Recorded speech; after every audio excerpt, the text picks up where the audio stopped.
we're gonna go ahead and call this meeting to order. We are going to start with a public hearing, but before we do that, we want to make sure we have a determination of a quorum.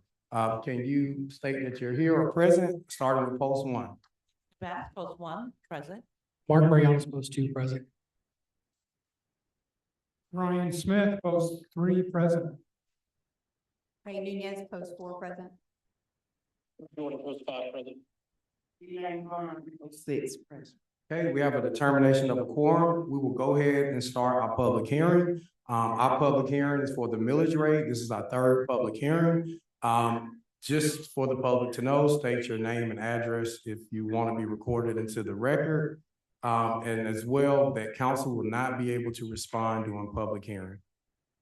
Thank you, Mayor and Council. Before we provide the public with the opportunity to express their feedback, one more time, briefly, I'll go over the different millage rate scenarios, the projected revenue, or any decrease of the budget that we need to consider. So very briefly, at a rollback rate of 15.8, the rollback rate represents the millage rate that will generate essentially the same amount of property tax revenue as the previous year, excluding revenue growth from the reassessment. So the rollback rate of 15.8, the 93% collection rate will be 3,674,694. So the city needs to consider cut 427,978. This scenario will not fully fund the city's operational requirements and will likely require service reduction, deferred capital expenditures, or the use of reserve funds. For the proposed increase of 16.25 mils, the projection of 93% collection is 3,759,367. This still leaves a deficit of 343,305 for a 93% collection.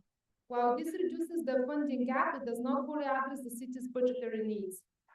For a millage rate of 16.5, the projected revenue for 93% collection is 3,817,203, which will result in a deficit of 285,469 at 93% collection. This opportunity effectively balances the budget only if collections significantly exceed the historical trends. Proposed increase of 16.75 mils. At a 93% collection, the projected revenue will be 3,875,040, which is a deficit of 227,632 at a 93% collection. This option begins to create a modest financial cushion while still remaining relatively conservative. The proposed increase of 17.35 mils at a 93% collection is 4,013,847, with a deficit of 88,825 at 93% collection. This scenario substantially narrows the gap between projected revenues and anticipated expenditures. And finally, we have the proposed increase of 17.5 mils, which at a 93% collection, the projected revenue will be 4,048,549, with a deficit of 54,123 at 93% collection. This option most closely aligns the projected revenues with anticipated expenditures under realistic collection assumption. And I would like to provide the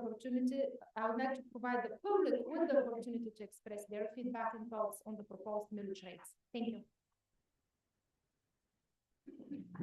We'll open it up for the public hearing.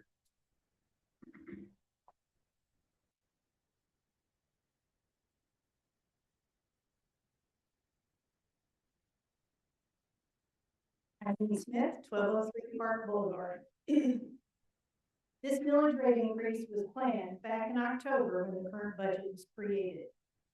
Tax receipts in 2024 were just over $5.2 million, with the same anticipated for the 2025 budget, $5.2 million. This time last year, the council approved the rollback millage rate of 15.827, which should have kept the budget flat again in 2026. But instead, a budget was created with an anticipated tax receipts of $5.9 million, $700,000 over the prior 2 years. It's because of that we are now facing a millage rate increase, $700,000.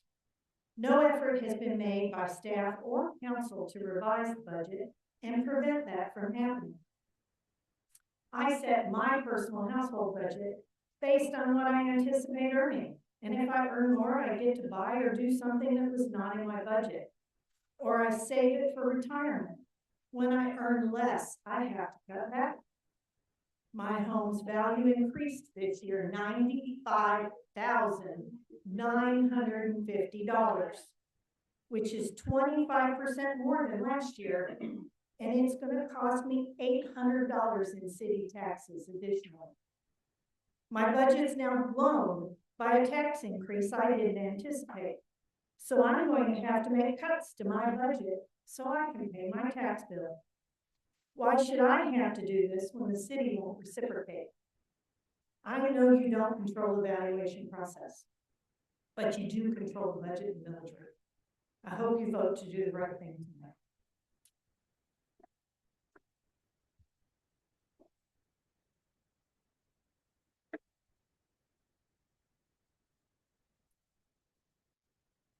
Denise Phillips, 5272 Cloud Street.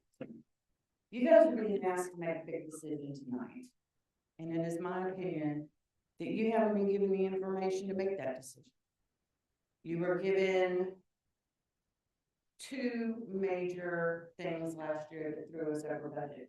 Both are one-time occurrences or what would be in the budget listed as extraordinary. It's like a tree falling on your house and you gotta pay $100,000 this year to pay for it. Are you gonna budget that $100,000 next year? No. And we're not being told what the $100,000 increase is for. We were given financials in the package, the agenda package online. It states that we're at 33.33% of budget for revenues this year. The math isn't mathing because we've only gotten 12.8. This is of no concern because we get most of our revenue at the end of the year. But it also says that we're at $25 million in expenses. That's $23 million more than what the numbers say. How are we as citizens supposed to believe and accept that you want to dig deeper in our pockets when we can't even get valid financials? I hope that y'all will consider that people are having a hard time right now. Think about what data you have been given and what you haven't been given. And think about why we were over budget last year before y'all dig in our pockets any deeper. Thanks.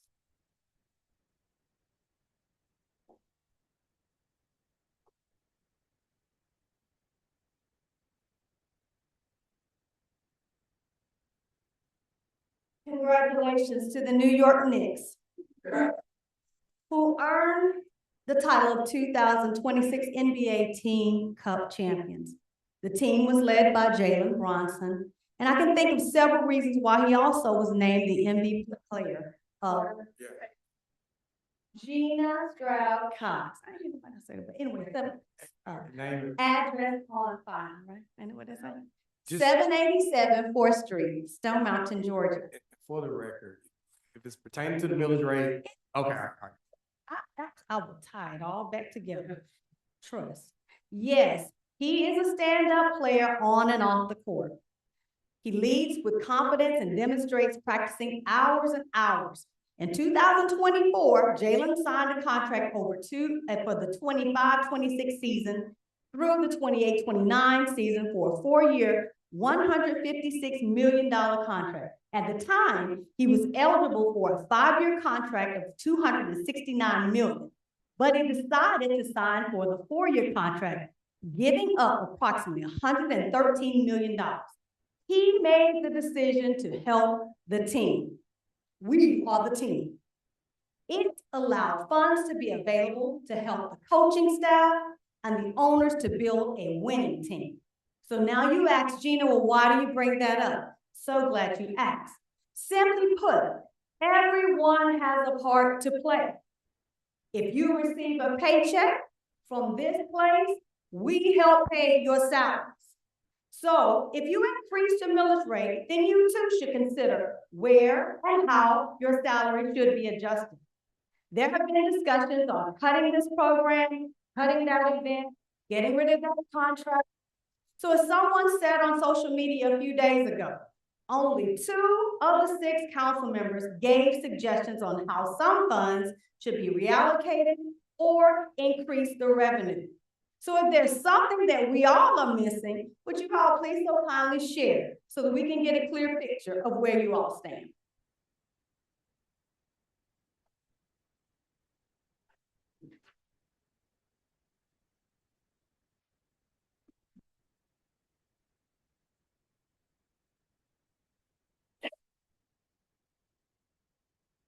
Hello, I'm Linda Jackson, 5244 Poplar Springs Road. I don't have much to say. I understood years ago when there was a need to raise the rate because of dropping revenue and housing values. But my house has continued to increase in value, which raises my taxes, and that is a strain. And I just wanted that to be on the record.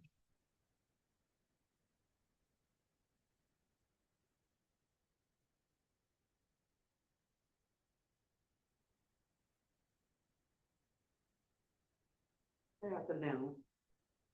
It's been a while since I've been here, but I've definitely been online every meeting. If we didn't make the money with the 15, I'm sorry, my name is Beverly Howard Patterson, and I live at 473 Rock Road Terrace. You're welcome. If we didn't make the money with the 5 point, what makes you think we're gonna make it with this 17 point? We went over budget. Y'all. So we got a minute 2025. But what about the minute 2026? Because we're still not getting a financial report. Oh, good. There's pieces here, don't work. It don't work. We got a serious problem in this city. Everybody's taxes is going up. And God knows, I'm one of the elders in this community.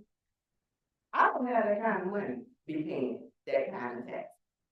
It's crazy, and it don't make sense. And we need to consider our elders, our youngers, because even the young people that come into our city, they look at us like we're crazy. This is crazy.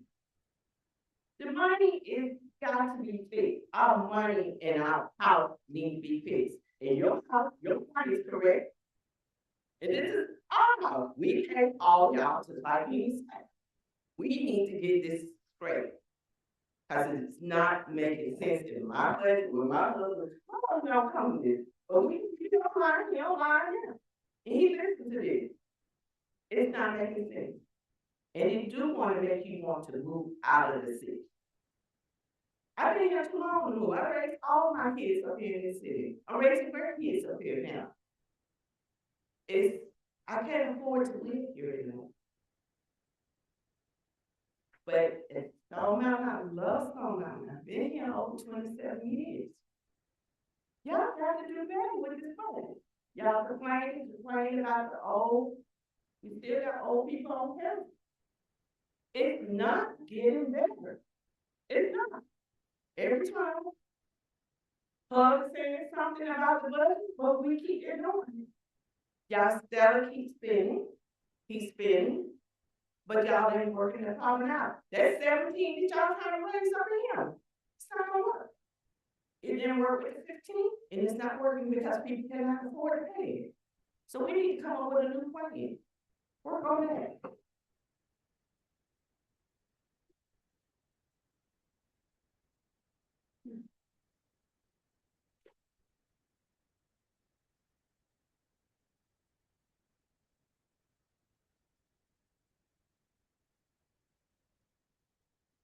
Ms. Thomas, I'm speaking under my First Amendment rights and my civil rights.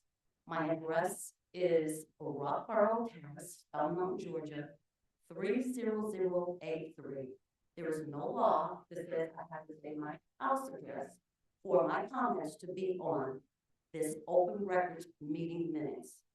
In terms of, I agree with everything everybody else said. And most of the folks, you have older people that have been to all these meetings for years. You have new people coming here and talking about the same thing. What is appalling to me, y'all said y'all was gonna do better. 3 of you up here, 3 of you, 4 of you new. I don't see no better. The surprising thing is we have not paid back the money from 2023 audit, $8.7 thousand. We have not paid, these are illegal funds that the auditor said. It's not in the budget. Are we paying for that through this tax increase? The 2024 auditor said the same thing. Are we paying for that out of the tax increase? In other words, we're saying to us, intelligent people, oh, we can spend y'all money, but then we're gonna make y'all pay for the overage. We're gonna make y'all pay for that. The other thing I noticed, it's related. Pub said, give me the financial report. One of the other citizens said, give me the financial report. The financial report that's in this meeting today is not a balanced budget report. It's general funds. We cannot see slots. It's a big problem. All the data is not in here, and y'all are spending our slots money on these new projects, but you're not even putting out how much money we have in slots in the financial report that we're reporting on today. That's a big problem. It looks like we're hiding something. And guess what? It's gonna be news. Keep it up. I'm doing my research, and other people are too. Y'all need to do the right thing. I've heard people say, yeah, they may have to move, but maybe that's the plan. Maybe y'all want us to move. To relocate us, so more people can come in here and y'all can raise their rents and maybe they can afford it. What is the agenda, guys?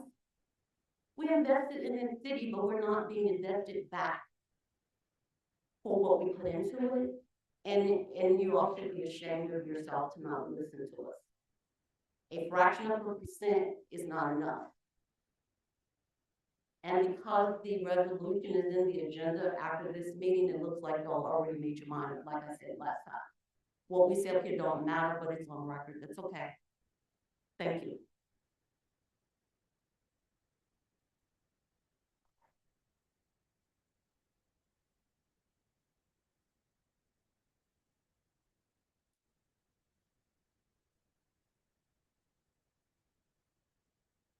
Excuse me, if there are no other public comments for the millage rate discussion, is there an adjournment to conclude the public hearing? I move to adjourn the public hearing.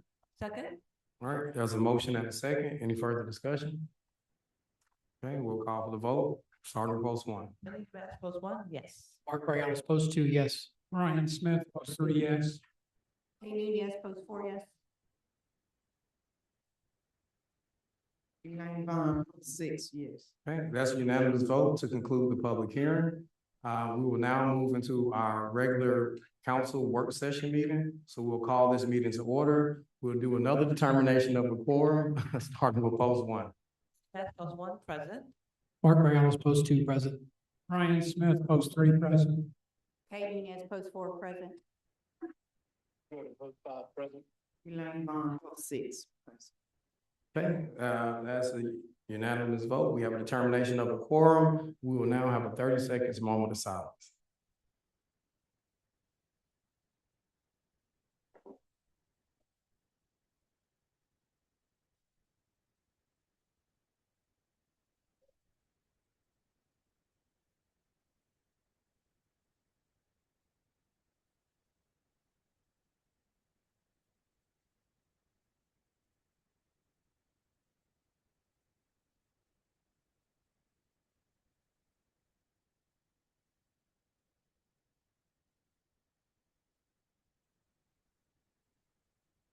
There's our 30-second moment of silence. We'll now stand for the pledge.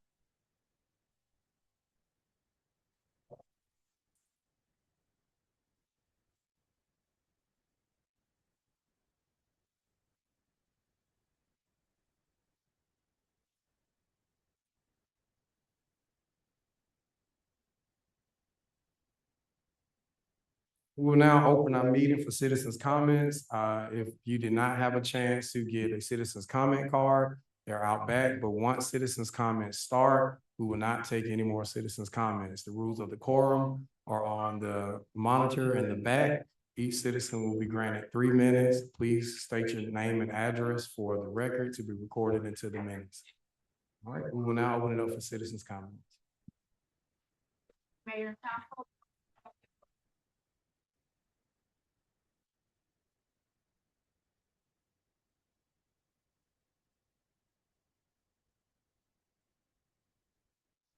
My name is Beverly Howard Patterson. I live at 473 Rockwell Terrace, Stone Mountain, Georgia. My comment is about the finance. We need a report. We need to know what's going on in the city. Bottom line. I have asked, can we get another year? And I feel like when I come up here and put my comments in, I don't see nothing getting done. I don't know what y'all do in the back room or in the front room, but up here, we don't see it. We don't see it on paper. The paper that you give us is not what we're looking for. We need a better financial report than what you presented to us today. And like Ms. Thomas stated, I SPLOST money. You know, we granted the $2 million. I haven't seen that on not one report yet. So I want to know what the $2 million is spread out to, where it's going. Can we get a better financial report sometime in the future before this year is over with? And another question, when is the 2025 audit report is due?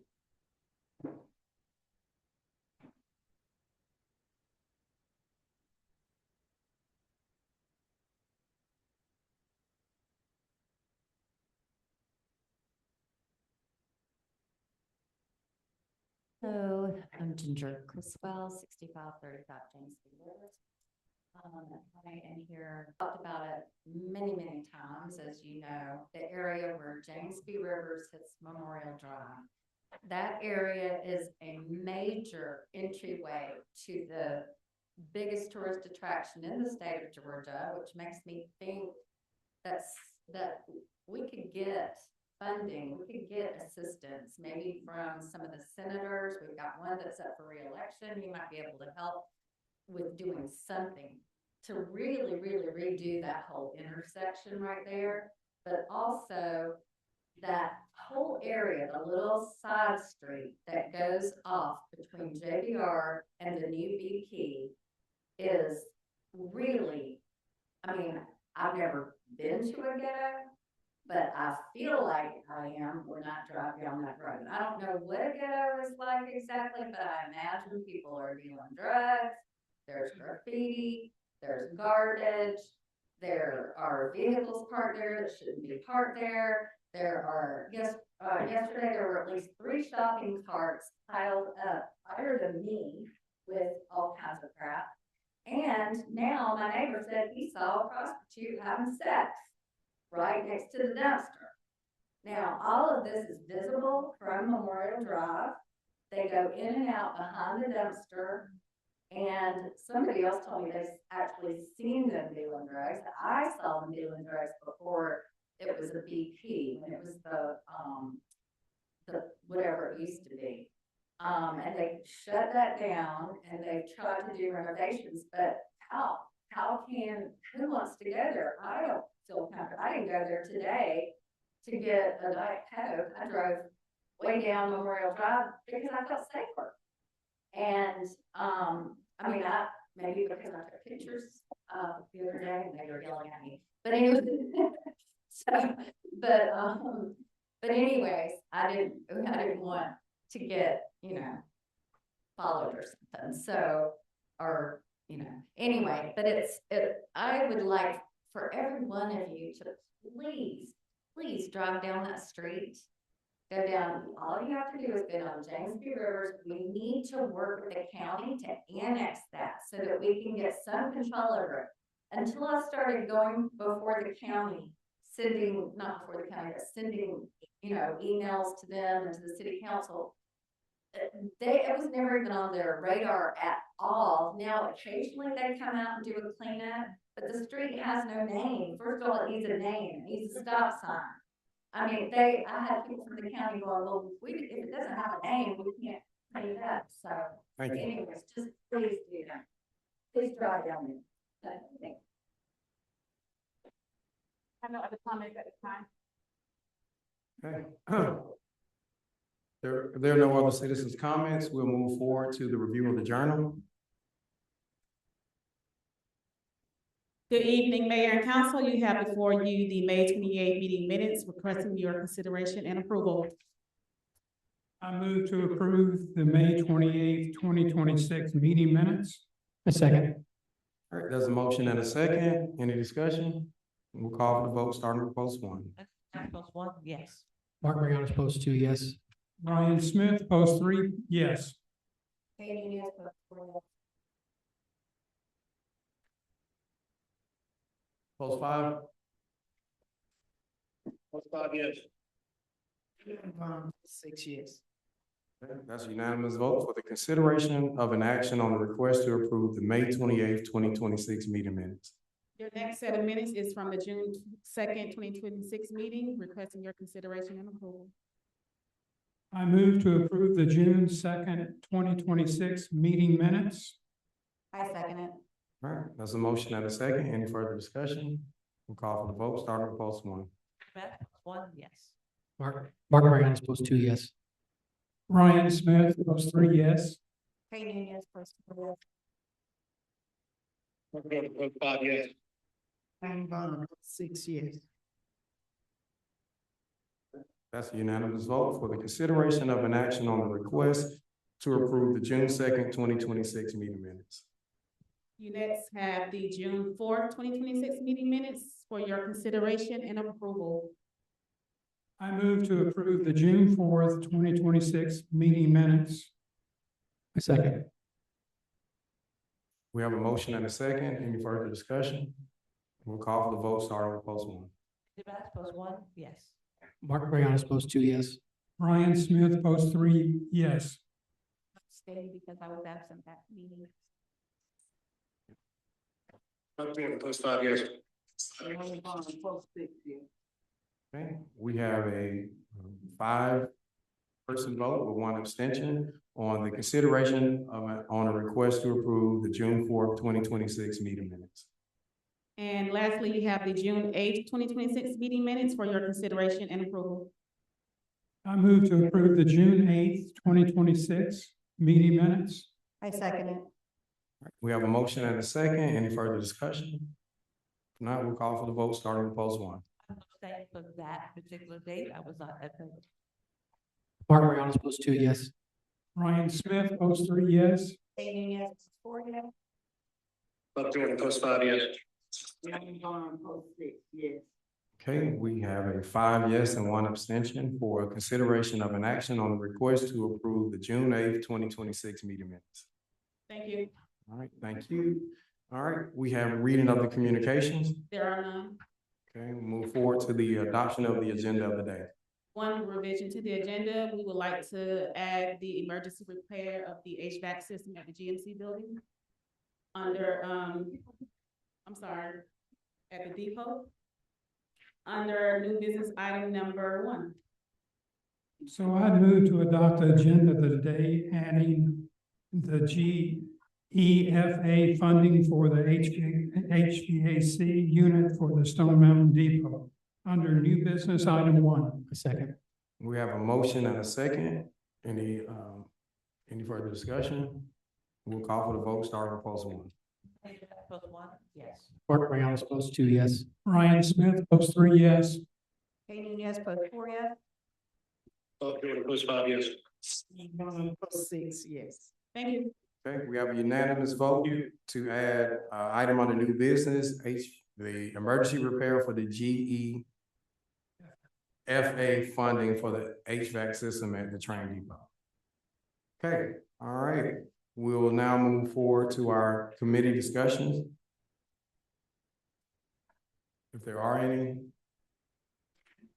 Or does council choose, well, also want to table community discussions or move forward with community discussions, and we can open it up for discussion.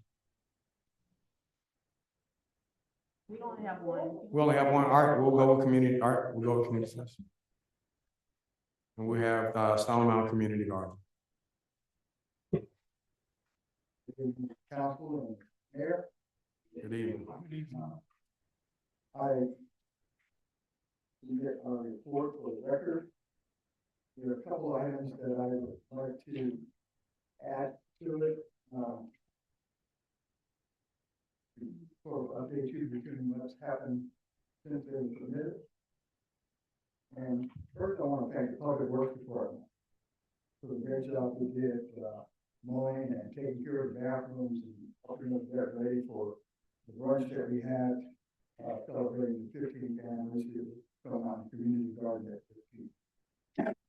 At the Park. I want to thank the mayor and city council members who took the time to participate in the brunch, and by all there, you were appreciated. The brunch was attended by 60 people. Our gardeners, the ones and volunteers, the ones who pulled it all together, and we were very pleased with the outcome. Matter of fact, many of the gardeners have already asked that we do another one in the fall. I want to note that on the 27th of June, there will be a plant eat and repeat presentation on collecting seeds by the Botanical Gardens and Football Alliance. And also, we had a meeting talk last weekend with Karen Angel from Trucker Butterfly Garden. And she talked about alternative methods for mosquito control, and that was attended by 24 people. Lastly, we have 3 new interns, and I think that is a real blessing. It's the first time we've ever gotten 3 interns for the Master Garden from the Extension Office. And their names are Family Pearson Clark, Dr. Ramona Minnis, and Mr. Reginald Stevenson. And I believe I have a summary of their backgrounds and what they're going to be bringing to the table as an attachment to the table. Any questions? We'll open up for questions. If there are any, start with close one. I had a chance to attend that event, and it was really great. Get a chance to really see how that garden makes an impact on the community, and I really love the fact that people maybe came there just to lease a spot or rent a spot, but from what I gathered, they now have developed some great friendships. So I was excited to see that and share that with my community. To let them know that's available. A lot of people don't know, so we need to showcase it more. But again, it was a great event. Thank you. Thank you for all that you do and your committees and all that's involved. Really great job. I have no question. Thank you for the information. I look forward to, I didn't get to make this one, but I will look forward to hopefully maybe a fall one as well. Thank you. I have no questions, but thank you for what you do. Yeah, I'm sorry, I missed the event. I had a family reunion eating food somewhere else. But any opportunity to come out, I will definitely make it next time. Thank you.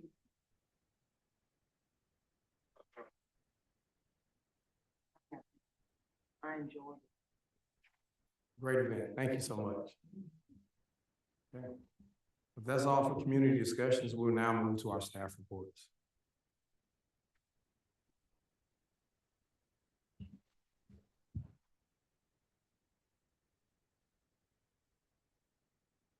Good evening, Mayor and Council.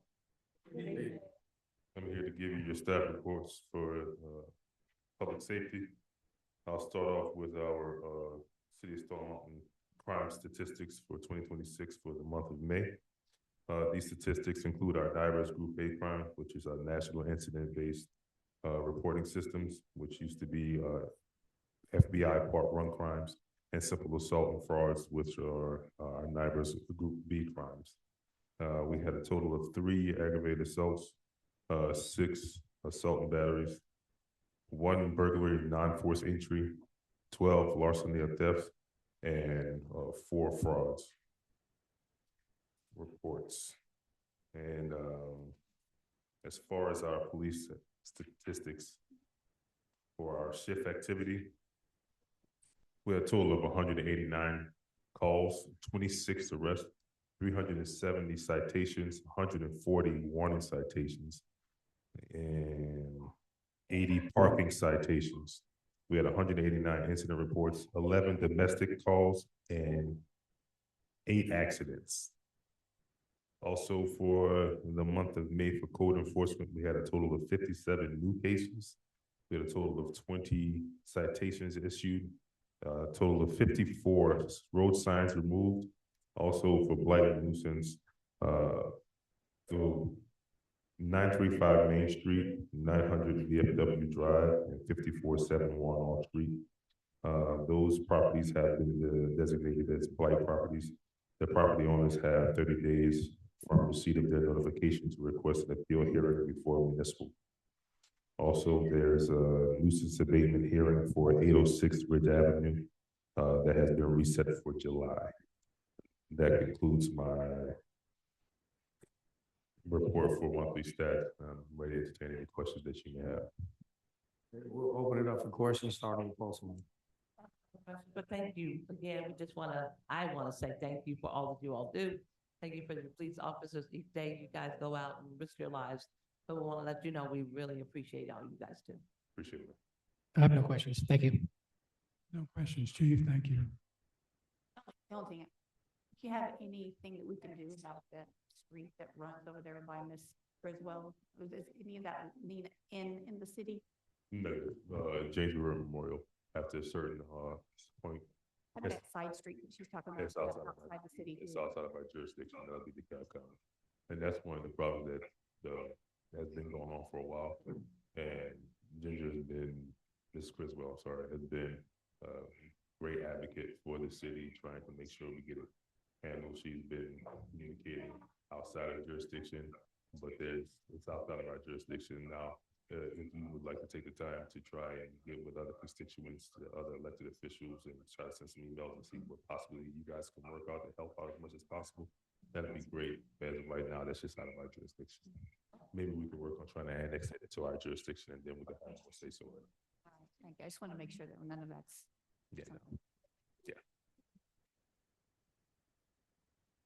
That's it. Thank you. Thank you, Chief. The only Wow. The only comment I would make is that activity is happening 10 feet outside of our.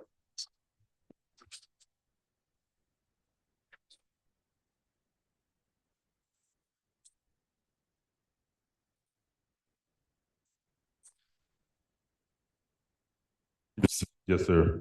But again, within the power that you possess within your position, I would like assistance from you all to be able to reach out to other constituents within your field, other persons or personnel, elected officials or something like that. Send them emails so we can have pressure coming from all sides to be able to have some more assistance in what we may need.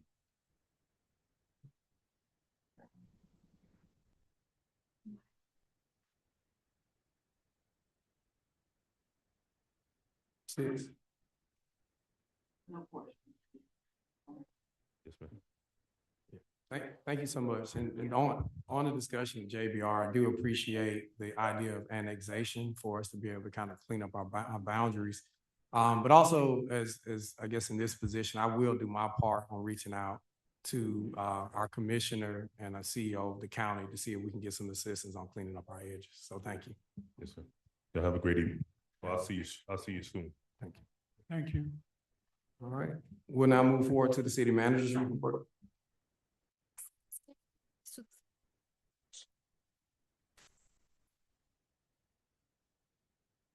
And the city manager's report tonight, there are some statistics for the number of business licenses that have been renewed, and also the number of open records requests that the city clerk office has handled in the period of May 14th to June 11th.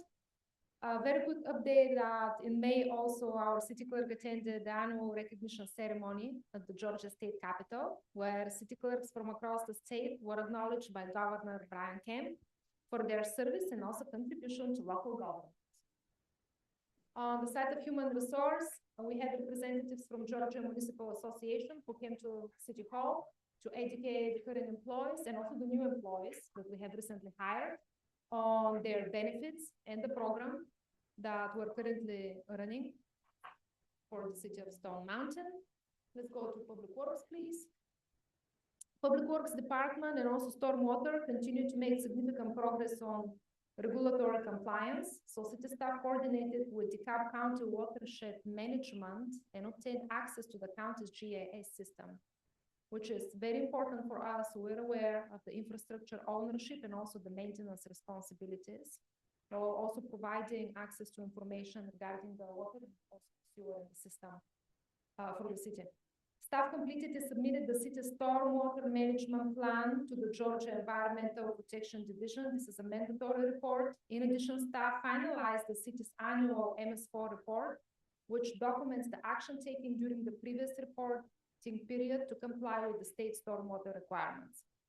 City staff also successfully obtained level 1B for stormwater certification, allowing them to conduct construction and site inspections for the city, and also completed level 2 plan review certification. This is again within our stormwater department. And the new lady that we have recently hired, Nicole, is the one that received the certification. Public Works and Stormwater staff responded to several citizens and also police department concerns related to drainage and stormwater issue, including site visits at Rockborough Terrace, Rich Avenue, Lucille Avenue, Cherrywood Drive, and also Carolyn Court. Facility maintenance for Public Works and infrastructure improvements remain a priority for the department. Public Works team is working with the DeKalb County to restore water service to the Medlock Park restrooms, and also coordinating with Georgia Power to restore the electrical services to McCurdy Park restrooms. Staff also coordinated with the handyman training school, the overall renovation of the depot, which this project is related with the opening of the future museum and visitor center. I would like to make a note of the next paragraph. There is a minor mistake. The employee that we have hired in the month of May is Eric, and he's the Public Works Supervisor. I just wanted to make this note. Next, we move forward with Public Works completed numerous roadway maintenance projects, including the pothole repairs of Shepherd Road, Rockborough Drive, and also 4th Street. And staff also removed several trees and debris from Stone Side Drive and repaired 6th Street light through the city.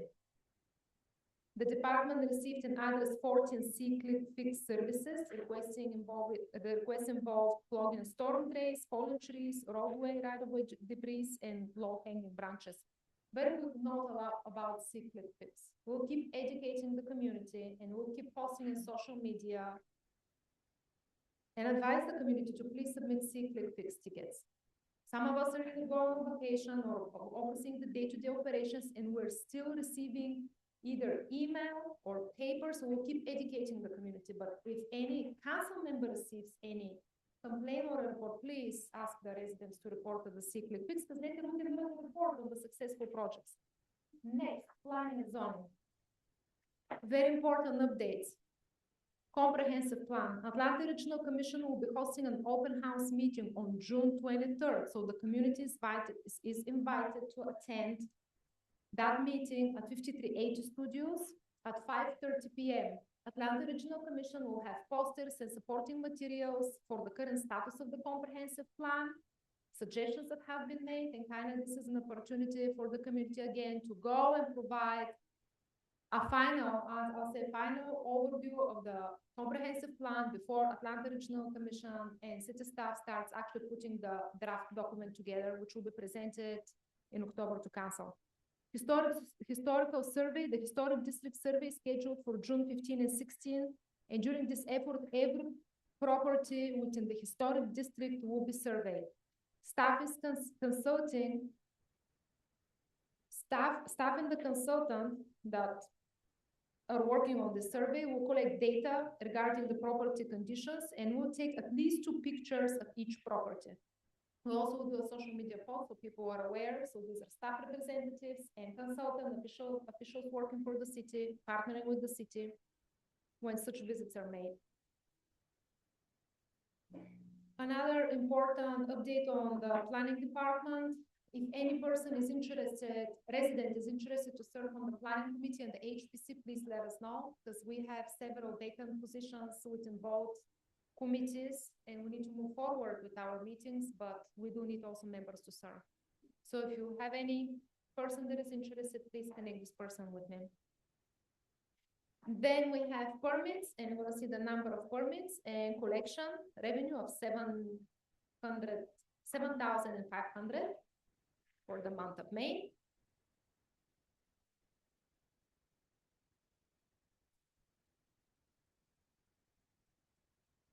Then we have court, and Ms. Christy Tucker is the department head for our court department. You see the statistics for the month of April, which were not included in the previous city manager's report, but also you see the current one for the month of May. So the court days have been held for April on April 16th, 23rd. We have an assignment calendar for the 23rd and on the 23rd, and also the trial compliance calendar.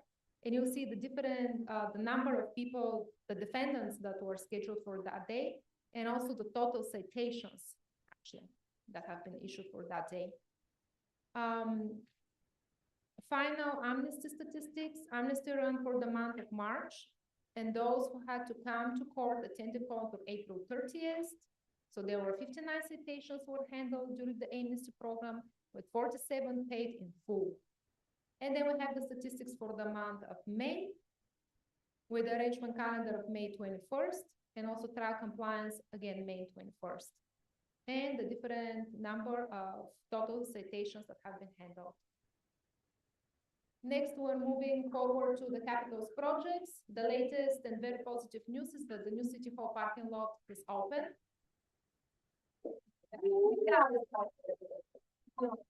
Finally, and now it's available for the public. Very good note, Council, we're about to put a sign. The problem will say City Hall parking or public parking, as I see today, cars drive slowly and wondering should they go to the park, they want to get a ticket or not. No, it's open.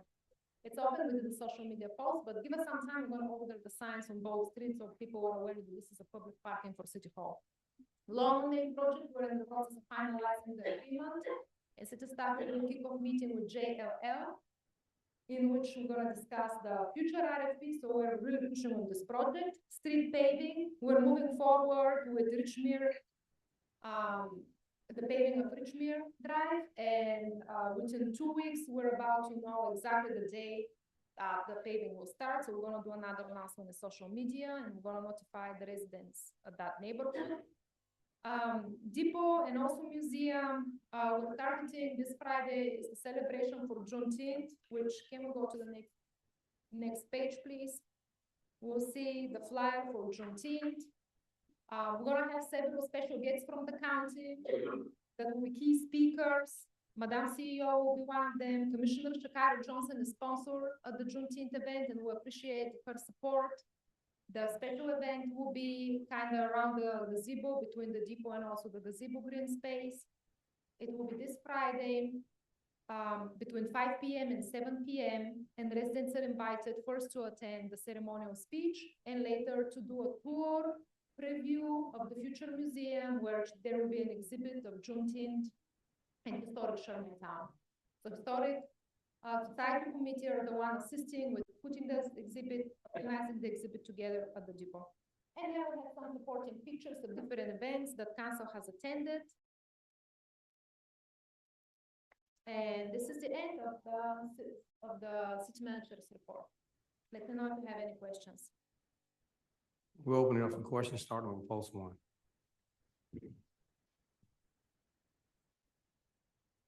I don't have any questions at this moment.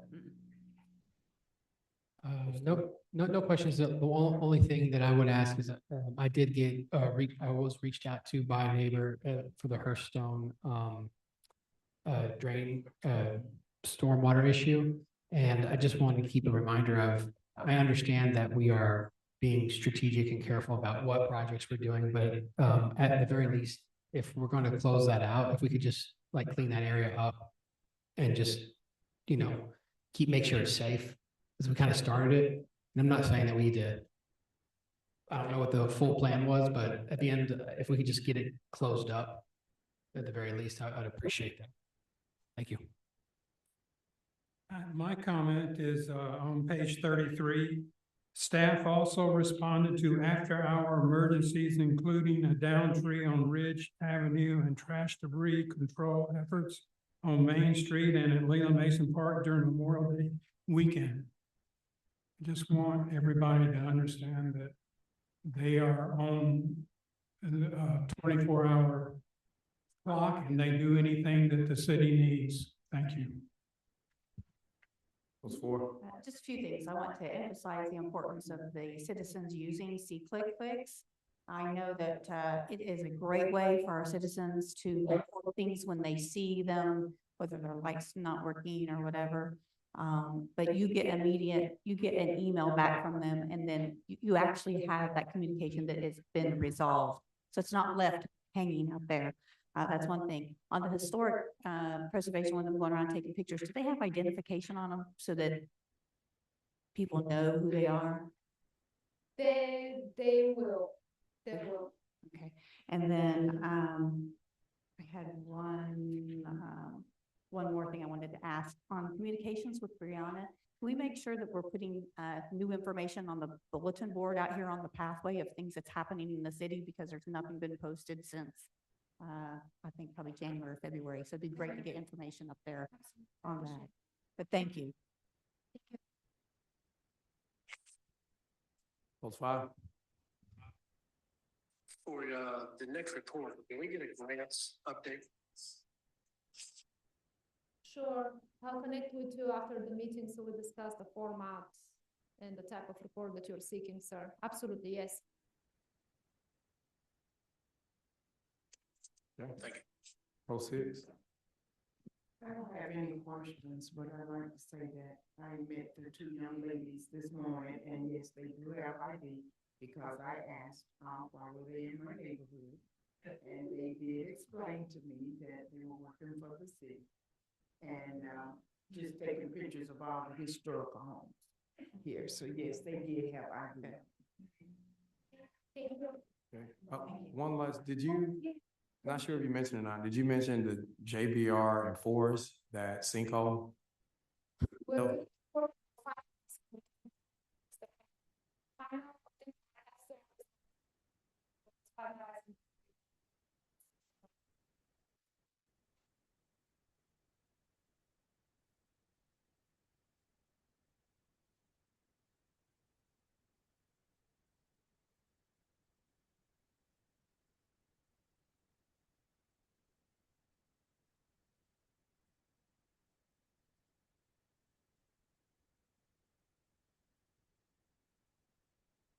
Thank you. All right. We'll now move forward with the, we did operations report. We'll move to the next item on the city manager's report, which is the April 26 financial presentation. Good evening, Mayor and Council. I will be presenting the financial analysis for general fund ending April 30th, 2026. I would like to correct the 2026 expended column. The budget expenditure analysis from 25,551,122.83 to 2,551,122.83, and there should be an updated copy in your packet. Okay, and we'll begin. As of April 30th, 2026, the city has completed approximately 4 months of the fiscal year, or 33.33% of the budget period. Overall revenues totaled approximately $865,345, representing 12.84% of the annual budget. Revenue collections are consistent with expectations for this point in the fiscal year, as property tax revenues have not yet been received, and several revenue sources are seasonal in nature. Total expenditures through April were approximately 2.55 million, or 33.4% of, the annual budget. Overall expenditures are consistent with the straight line benchmark for this point in the fiscal year. However, variances are attributable to timing differences, annual expenditures paid early in the fiscal year, etc. By department, on the expenditure side, we can see administration expenditures are at 27.66 overall of their budget and below the straight line benchmark. Buildings expenditures are at 36.32% of the budget, slightly above the straight line benchmark, due primarily to purchased and contractual services. General government expenditures are at 40.39% of the budget. This is above the straight line benchmark. Variances are being monitored and include timing-related expenditures and allocation adjustments. Court expenditures are at 27.58% of the budget and remain below that straight line benchmark.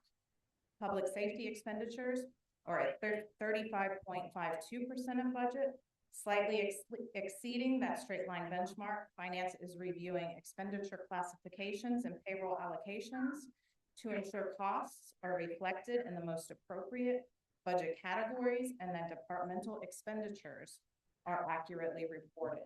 Public works expenditures are at 28.744% of their budget and remain below the straight line benchmark. And parks expenditures are at 18.53% of the budget and remain well below the straight line benchmark. Staff will continue to monitor departmental expenditures, reviewing expenditure classifications for consistency with the Uniform Chart of Accounts and identifying any budget amendments that may be necessary as part of the mid-year budget review process. During the review process, Finance did identify opportunities to improve expenditure classifications within certain departments.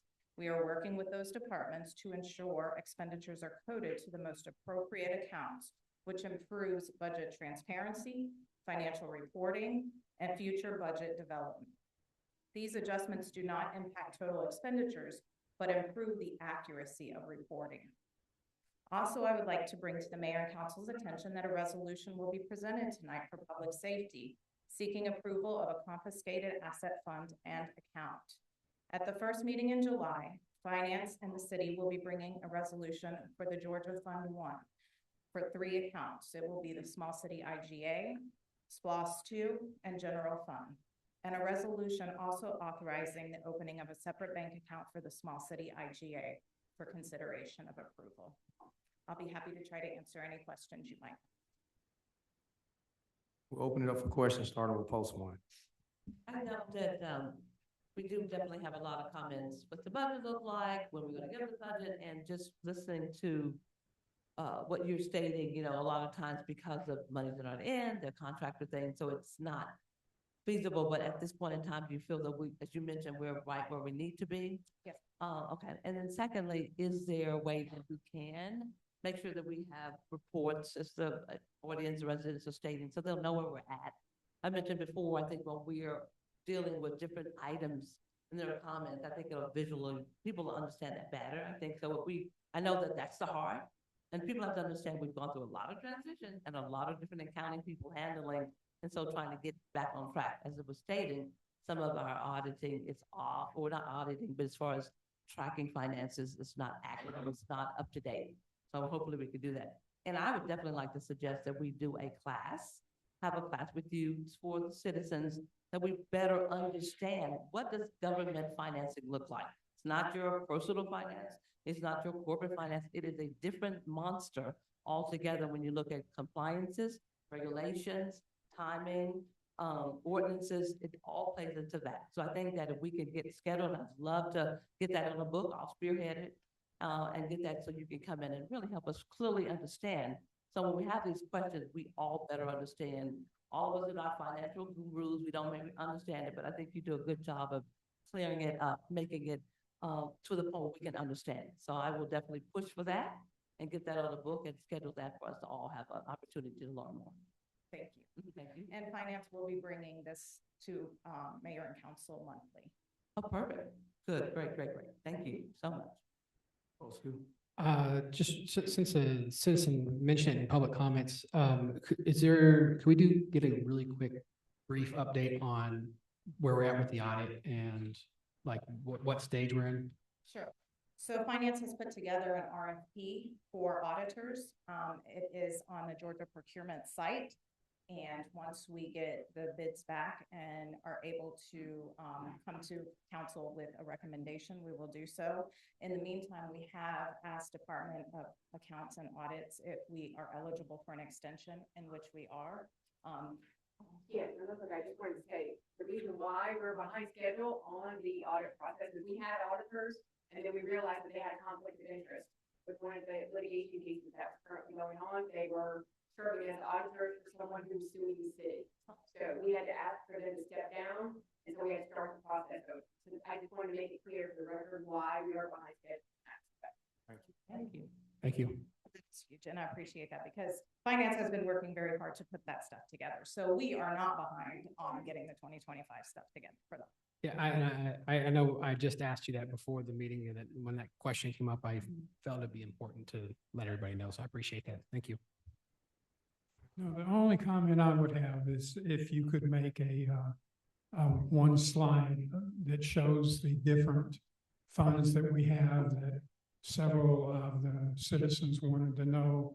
For example, the small cities funds and you know all the funds that we have, that we could say, hey, this is how much is spent, this is how much we had, this is how much is spent, and this is the dates. I think that would help a lot of people that. Okay, yes. Thank you. Thank you. Probably the additional part of that, they mentioned SPLOST also, so making sure maybe that we put SPLOST in there, that'll help with the transparency. I need to say publicly that you're doing a great job. I know you had to pick up the ball from you know, the instability in the past and the changeover of health, and so just stay steadfast. So thank you for your work, Michelle. Well, thank you. I have a great team. Post 5. So far, we've identified public events and crabapple as possible expenses. Yes. What other measures are we taking to look at expenses with department heads and expenses? I don't, yeah. There will be more Yeah, information yeah. on that. Is this in regard to the millage rate? Because, Yes. yeah, this is in regards to the budget.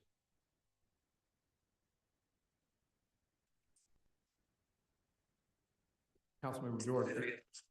Yeah, is there a question in regards to this current budget, or is this more geared towards the millage rate discussion?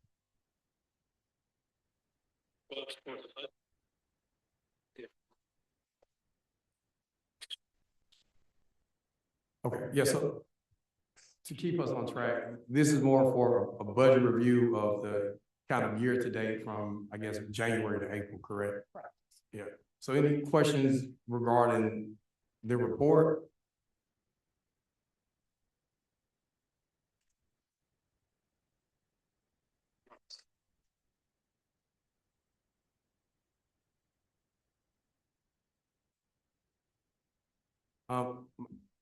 The one thing I just want to get clarity for, so the benchmarks represent kind of a manner of speaking, if we're on track in our budget, and this is more of a transparency thing, or we're not on track in our budget.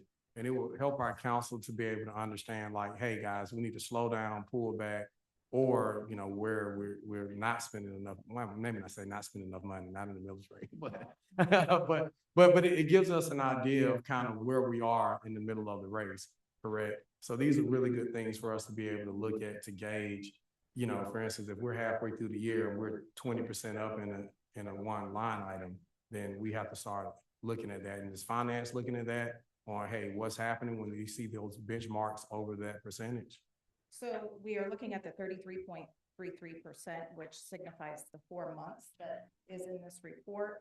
So if we were looking at a straight projection, which there are some things that we can look at a straight projection, but there's also other expenses as well as other revenues that hit seasonally and at different times of the years. So while we do take that into account, when we look at general fund in its totality, it is well within, it's within that 33.33%. I think it's at 33.4%. So just a little bit above, just a hair above, but we are monitoring at the departmental level and having those conversations with department heads. The next question I have, as far as reporting, like what has been the best practice that other cities are using to keep the public engaged on budget? Are they posting it to their website, or like what does that look like, so we can make sure, you know, as we try to move forward and keeping our transparency, we're kind of at the best practice for?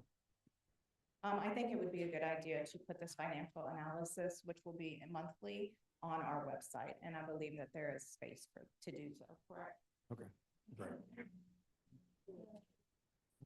Thank you. I think that's all. Thank you. All right, that was the April 2026 financials presentation. We'll now move forward to council policy discussion topics, which there are none. Unfinished business, there is no unfinished business. We're now at new business, and that is the emergency repair HVAC project, GEFA funding for the train depot. Good evening, Mayor, Council. This matter began, as you know, better than anyone, the city has undertaken significant steps towards utilizing the depot for its museum and many other actions, and we have a significant event beginning this Friday. It's very important to this city. It just so happens that last Thursday, as we were taking preparation steps towards continuing to get the depot ready, going in, and I instantly noticed thermostats up in the mid-80s. HVAC system's completely out. I checked the HVAC closet, water in it. We know we've got a significant problem. I don't want mold or any other issues to develop. I instantly called the contractor that we used for this building, utilizing the same grant funds that you have titled on your paper now. The contractor was able, when I explained the significance to them and the necessity that we had, the contractor was able to get out there the next morning to evaluate our system. In this case, I was aware that we have available grant funds that we haven't utilized yet. We have about 26,000 that we were waiting for which facility we may need to apply if we're going to. So they're in the back of my mind, but I don't have a diagnosis at this point. I'm still waiting on this contractor. He presents my first request is what is it going to take to repair this facility, get it ready for this coming week, because I know, just as we expected, the first deliveries for items for the historic depot began today. And the first thing they noticed was, it is hot in here. Yes, it is. But we're working on it. So the quote that came in for repairs alone was $5,100. And at that point, he also told me that there's no way those repairs are going to happen, because I have to get parts for a 2008 unit. This is significant age, and I will not get your repairs done by the date anticipated. He proposed also that you go with a new unit. You don't need to use $5,100 and put it in a repair that he can't guarantee is even going to get you another year. And I also was aware of these grant funds, because these grant funds that we titled in your report are 100% reimbursable. And we all know grant money comes from taxpayers, and we're taxpayers. So the first thing we wanted to look at was, will these apply if we were to acquire a new unit, and then we don't invest at $5,100 in a repair that is zero reimbursable? $5,100 would come all of our budget.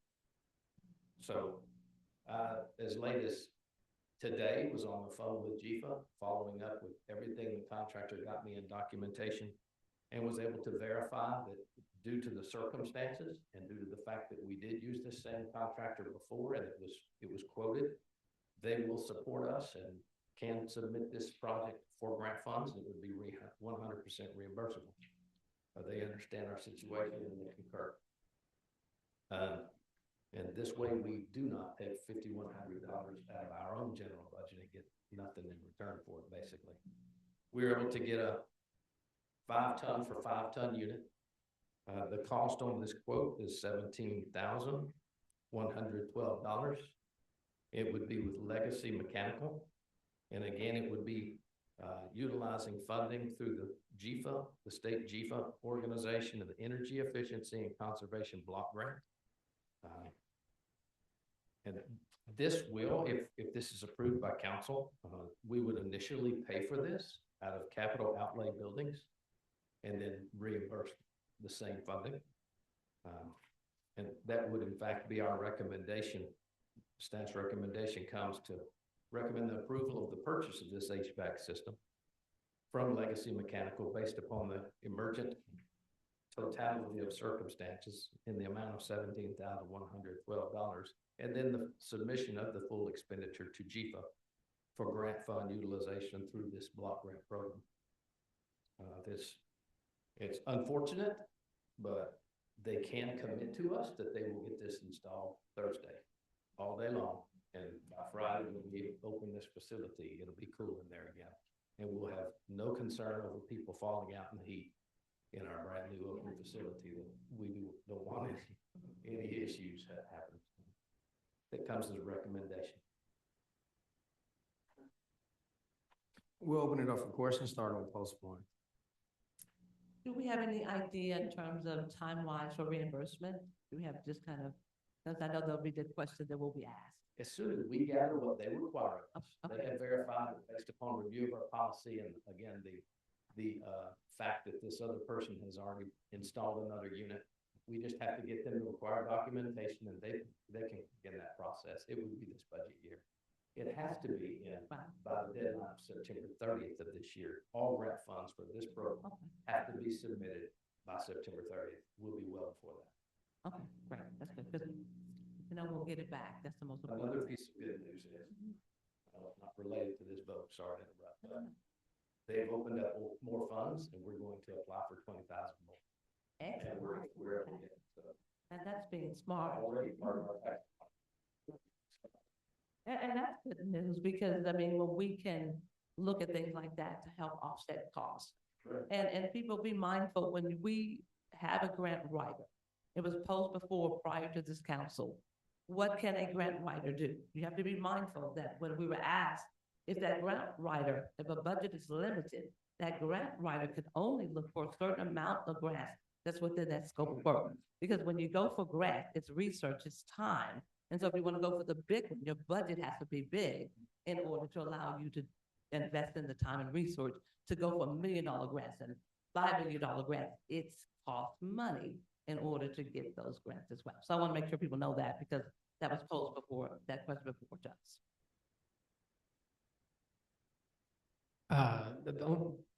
You kind of answered it a little bit, but I was gonna say this is the area. It kind of sounded like you were looking at different areas that would need these funds, and you're saying that this is one that has the most immediate need, right? I'm considering the fact, we were considering GMC. If we're going to rejuvenate GMC, lose staff there. Is that, as long as that's being considered, we're looking at holding these funds for fixing 2 AC units that are down there. But those units, the 2 of them, cost more than we had left in grant funds. So we're still gonna have to say, okay, now what do we do? And that's what you're applying for, probably for the future, hopefully. This Okay. starts this next week. All right, This yeah. starts in the week. We've got, this is emergent to us. We need to move on it. We'll make another decision down the road, and we'll get 20,000 more. Cool. Awesome. Thank you.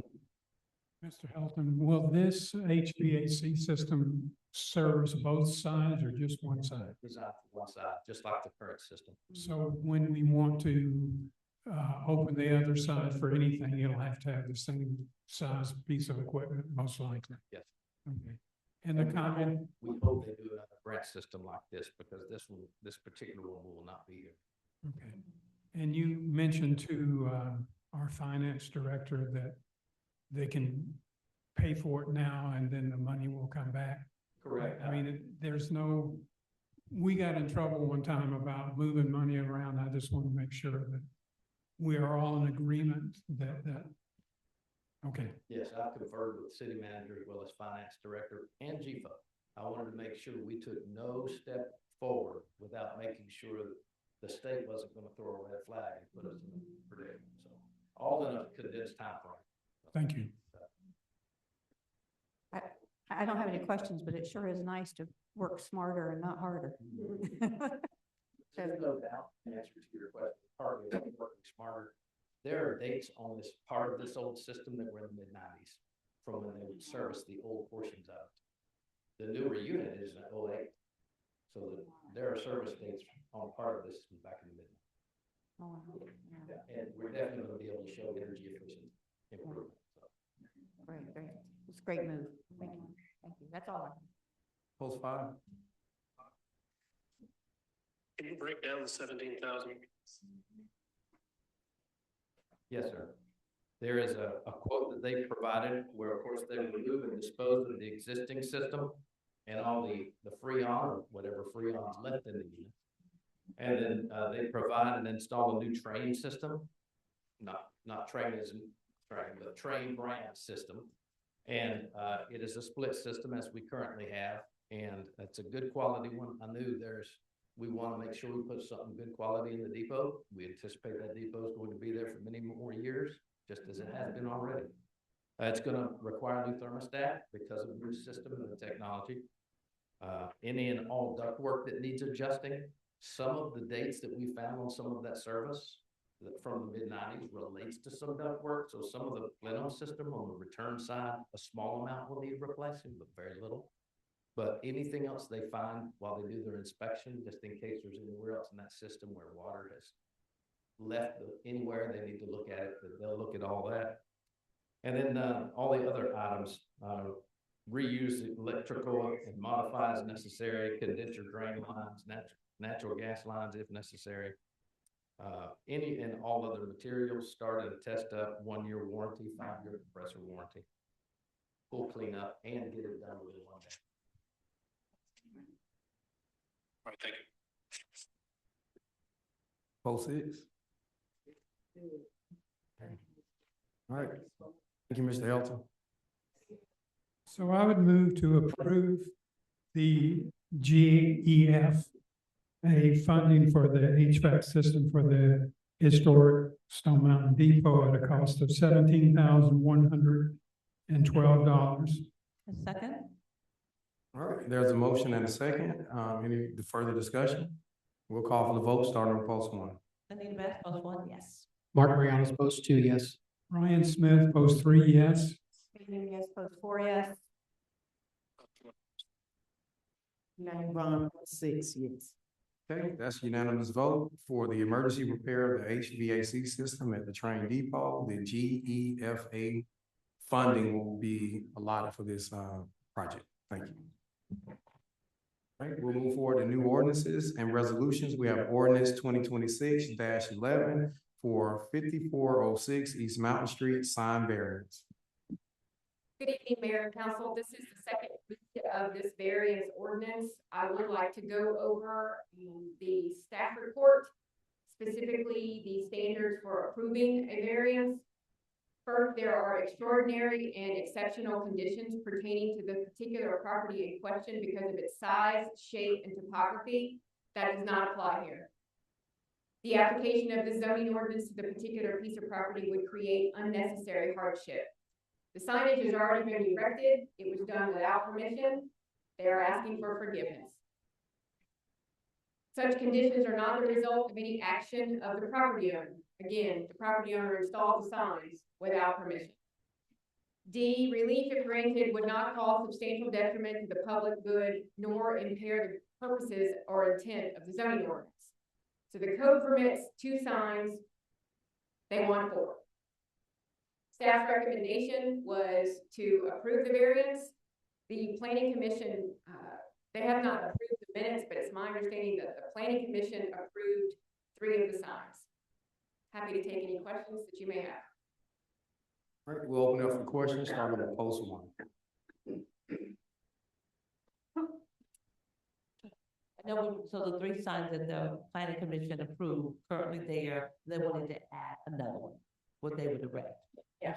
That's Yeah, it. so if you look at this picture, the planning commission approved sign 1, which is on the front side of the building, that's a wall sign on the building itself.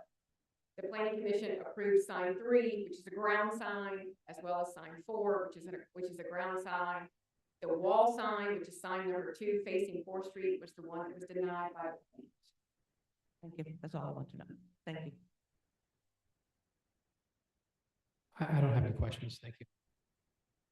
I just wanted to know if there's 4 signs now, is the applicant required to choose which ones they want to leave before we vote? So the motion would need to specify which signs the council is approving, if any.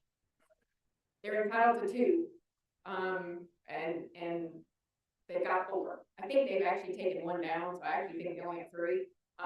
But they're only entitled to 2. If this variance is denied, then they will have to pick which 2, but those signs are still gonna have to be permitted. So. Thank you. Okay. Post 3 and post 4. Yeah, I know that they've got 3 signs up right now. So we're just gonna have to decide whether or not we're gonna vote for allowing the 3rd one and 4th one or not. Correct, yes, ma'am, under those conditions that our zoning ordinance lays out for variances. Post 5. The front wall sign is currently 16 inches high by 16 feet long, which is a great deal bigger than what's allowed. Yes, sir. Can we make sure that that meets the recommendations for the variance of 10 inches by 96 inches? Yes, sir. If any signage is approved by council, unless you specifically allow a larger sign, it would have to be a sign that would otherwise be permitted under our sign ordinance.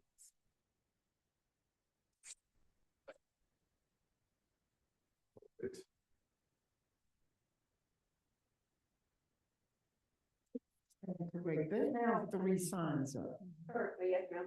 They had 4. The 4th sign they want is they want it on the building itself facing 4th Street. That was denied. Correct. So They're only entitled to 2 under our sign ordinance. What they're asking for is 4. On the ground currently, what's actually current condition is 3. Okay. They're still not in compliance with they have 3. The city only allowed 2. Correct. And now they want 4. They want an additional sign. Yes, ma'am.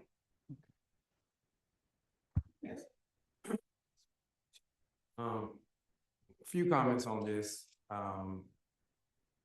Just council's just, as you all to consider what decision you're making, consider, the president that we will set as we make these decisions, and consider we ask code enforcement to do their job, and the president we set for our code enforcement as we look at following our ordinances. So I will, Mayor, if I may comment on that. They were cited and we handled their code case at the May code calendar and they have paid their fine. Correct, but where I'm going is if our code enforcement brings this up and we just start allowing variances for anything, it kind of undermines the system. Even though people pay their fines, people then just can continue to just violate and then ask us for a variance. And, council can risk setting a bad precedent. That's my only comment. I think, 2 signs are fine in my opinion, but that's just my opinion. All right. So if we have questions, is there a motion?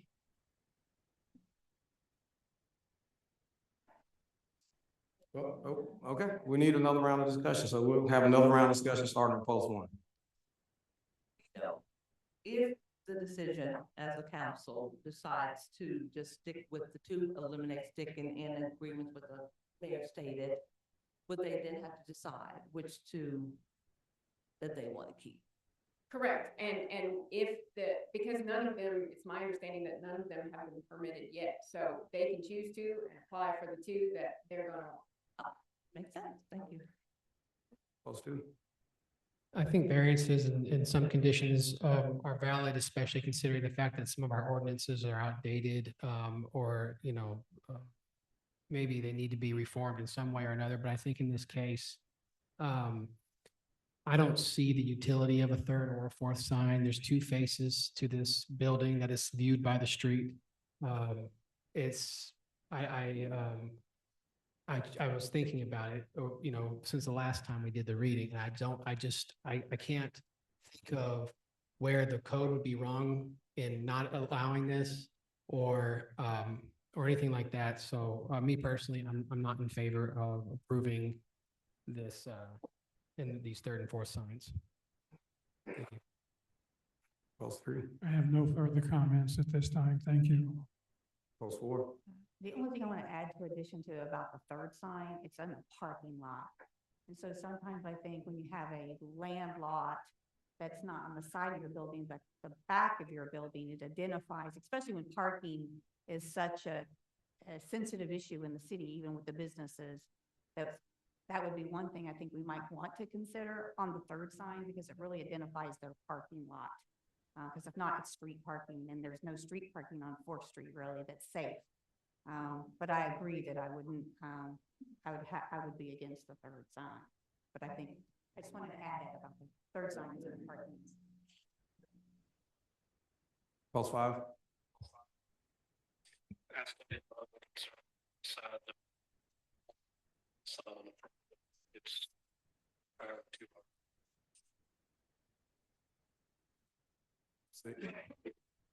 It's Now, there's two in the front, one up on the building and one that's posted in the yard. The one that was posted in the yard, I believe they did it first without getting a permit. They've done all of them without a permit. Oh. Okay. So they need to make a decision if they want, which two signs they want to keep, or this council's got to make a decision to let them have their 3 signs performed. Yes. And I would ask that if you are going to allow any kind of a variance, that the motion be any sign that is allowed to be permitted. And unless you want to do a specific size sign, that it otherwise meet the sign ordinance's size requirements. There a motion on the floor? So I would move to deny ordinance 2026-11 for 5406 East Mountain Street sign variance. I second. We have a motion and a second. Any further discussion? We'll call for the vote. Okay. In terms of I think it's a valid question about parking indications. Can that be something different than like a sign that says the funeral home, or, you know what I mean? There's usually smaller signs that say, you know, private. Right. I'm just want to make sure that can still be done, and they can still indicate that they have parking without having to create a very large sign is all. Sure. Now, I think that would count as one of their signs, though. Oh, would I believe so. I don't know the sign ordinance inside and out, but I do believe that would count as one of their signs. If there's a no parking or parking only for our business, that counts as one of the signs. Okay. All right. That's all. Thank you. Okay.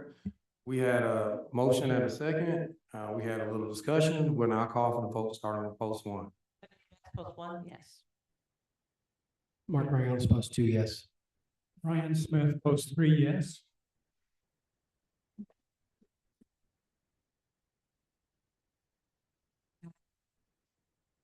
Kay Nunez, post 4, yes. Elaine Bond, post 6, yes. Okay, that's a unanimous vote to deny ordinance 2026-11 for 5406 East Mountain Street sign variance. All right, we'll move forward in our agenda to ordinance 2026-12 purchasing.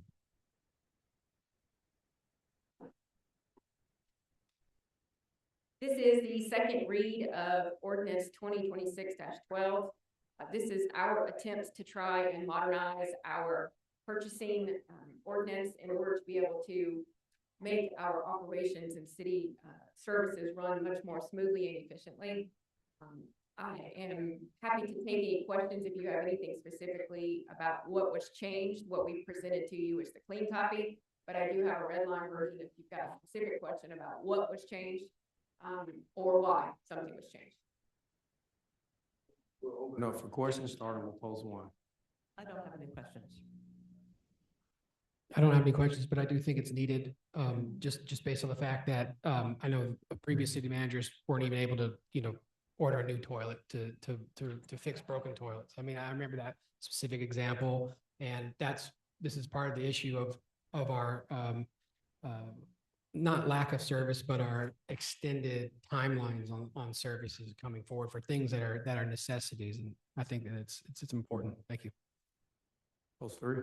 So my only questions, Attorney Couch, is you said that, I assume that the only thing that changed was the, amount that they could purchase. No, sir. No, sir. I rewrote it because I was constantly getting questions from city management and department heads. Can we do this? Can we do that? Is it okay if we do this? Do we have to go to mayor and council for this? Is this part of professional services? So in order to try and save the city some money on legal expenses, I took the liberty of trying to make this much clearer so that I will have less questions. So no, it's not just the amount, it's an overhaul. Is that everything? That's For all. post three, post four. No, I think that it aligned a lot with the original ordinances, except it cleaned it up a lot from what I read when I looked at the current ordinance. It did give them a little bit more ability to make decisions without delaying the snail pace of usually how government works is solving problems. So no, I don't have any questions. Okay, post five, No questions. post six. Okay, this is our second read of the ordinance 2026-12 purchasing. So is there a motion? I move to adopt ordinance 2026-12 purchasing. A second. All right, there's a motion and a second. Any further discussion? Okay, we'll call for the vote, starting with post one. Need about post one, yes. Mark Mariano post two, yes. Ryan Smith, post three, yes. Yes. Yes. Post five.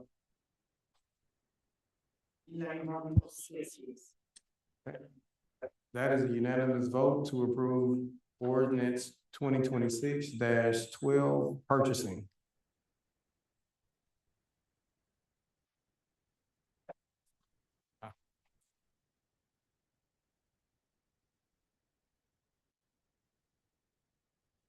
Buzzes up here, put your names on it. All right, okay, all right, let's stay focused. All right, we're moving forward to ordinance 2026-13, millage rate adoption. All right, is staff ready?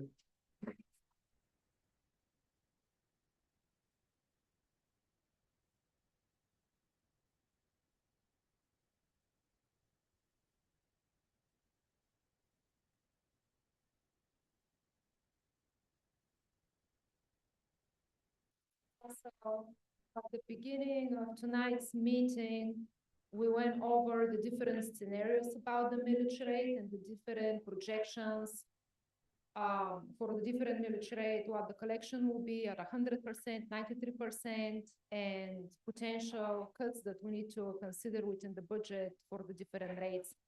The decision before you ultimately comes down to balancing the taxpayer impact with the city's responsibility to maintain service levels and also meet operational demands.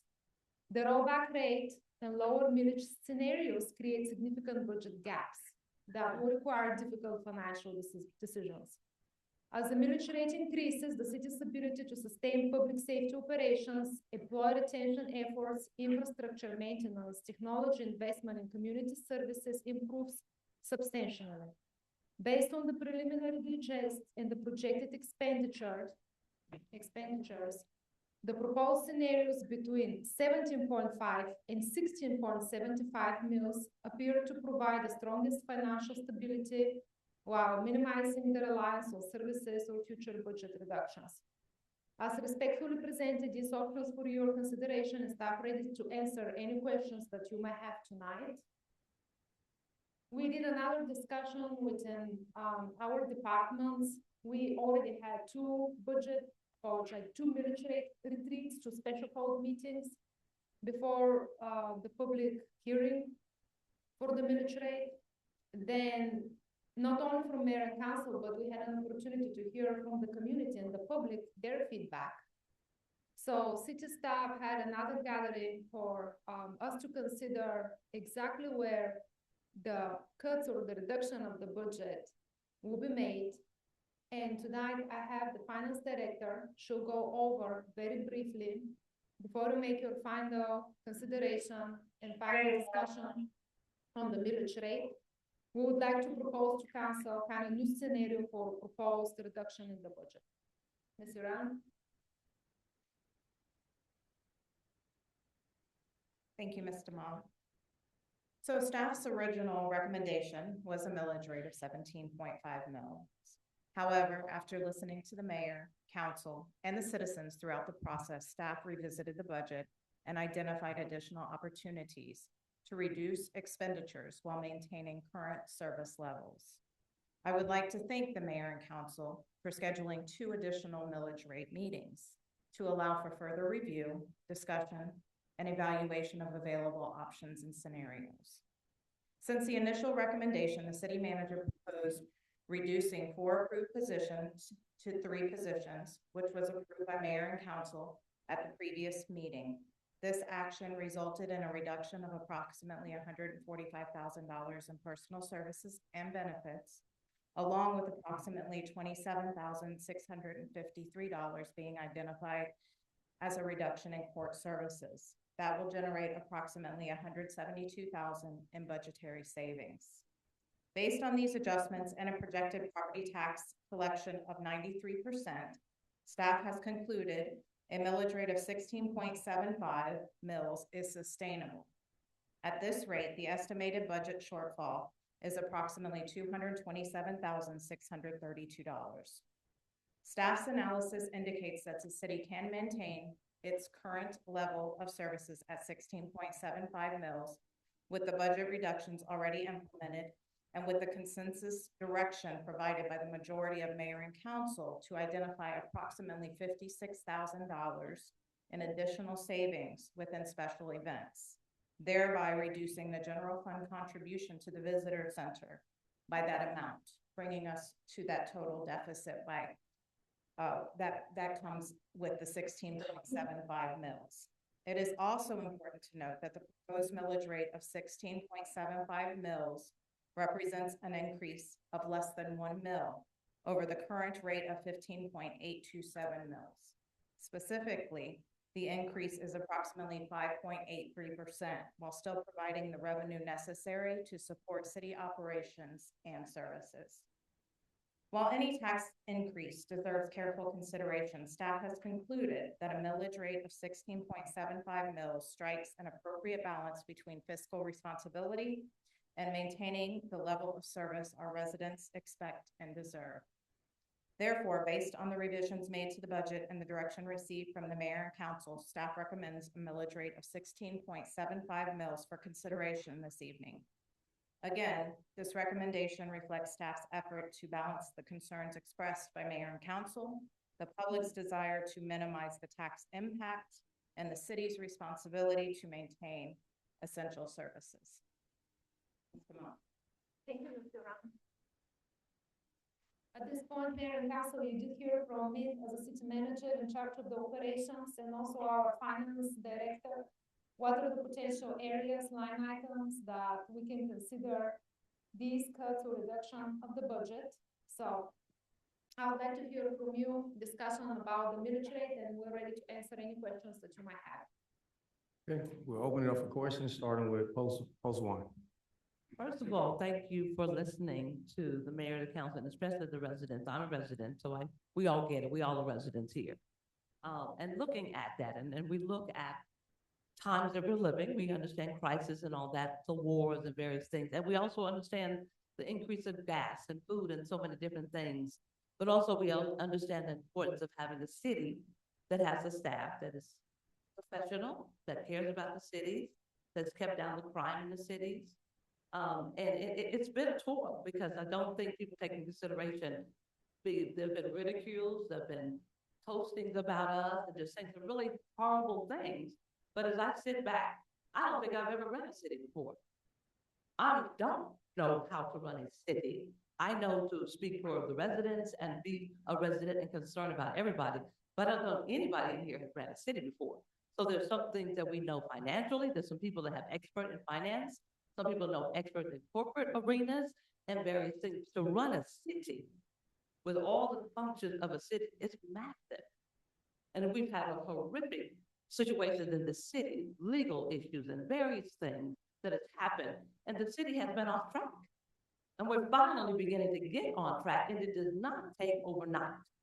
We've got to correct the wrongs, to correct the injustice, to correct the things that were people in positions that did not know what they were doing.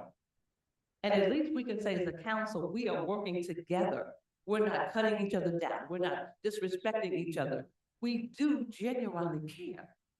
And I took many nights worrying and crying and praying. Now let's make the right decision. I am concerned about everybody in the city. I'm not in it for me. I'm in it for everybody that's in the city. It affects them. And if we can make a decision that is somehow equal, that does not allow us to lose amazing employees, and also help our citizens and educate and find out what resources there are to help with taxes, classes, educate us. That's what I want to do. So I'm excited to see that at least you did listen, you do care, and we do see that. And I hope that everybody knows that we're not in it just for a type. I'm concerned about everybody in here. Everybody in here. I'm not on social media posting and taking everybody down. I'm concerned about the decision of the city manager, our police chief, all the staff, our council, our mayor. This is heavy on us. And I don't play games. I am serious about what I do here and in the community. I hope what I say, not what I say, but what I do, speaks more volumes than all the noise I've heard. That's all I have to say.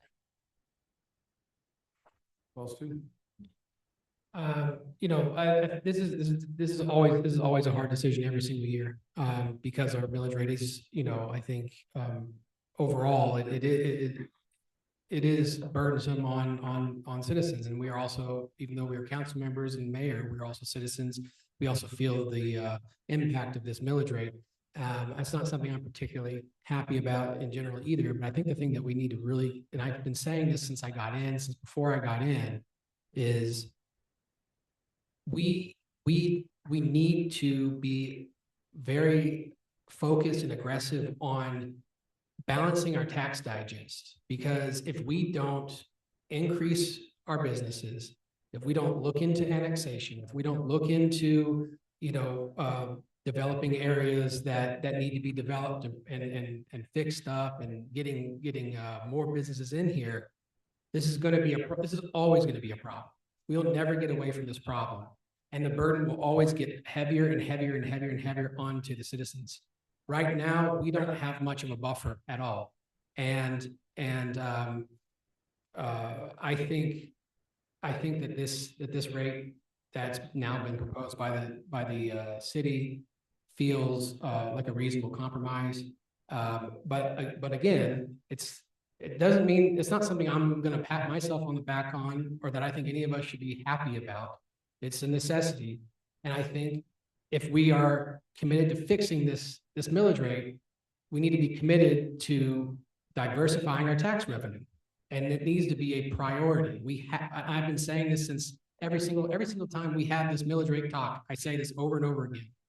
We have to do this as a team. We have to invest in this town, or else this will always be a problem. Thanks. No, the comment that I had is I had toyed around with why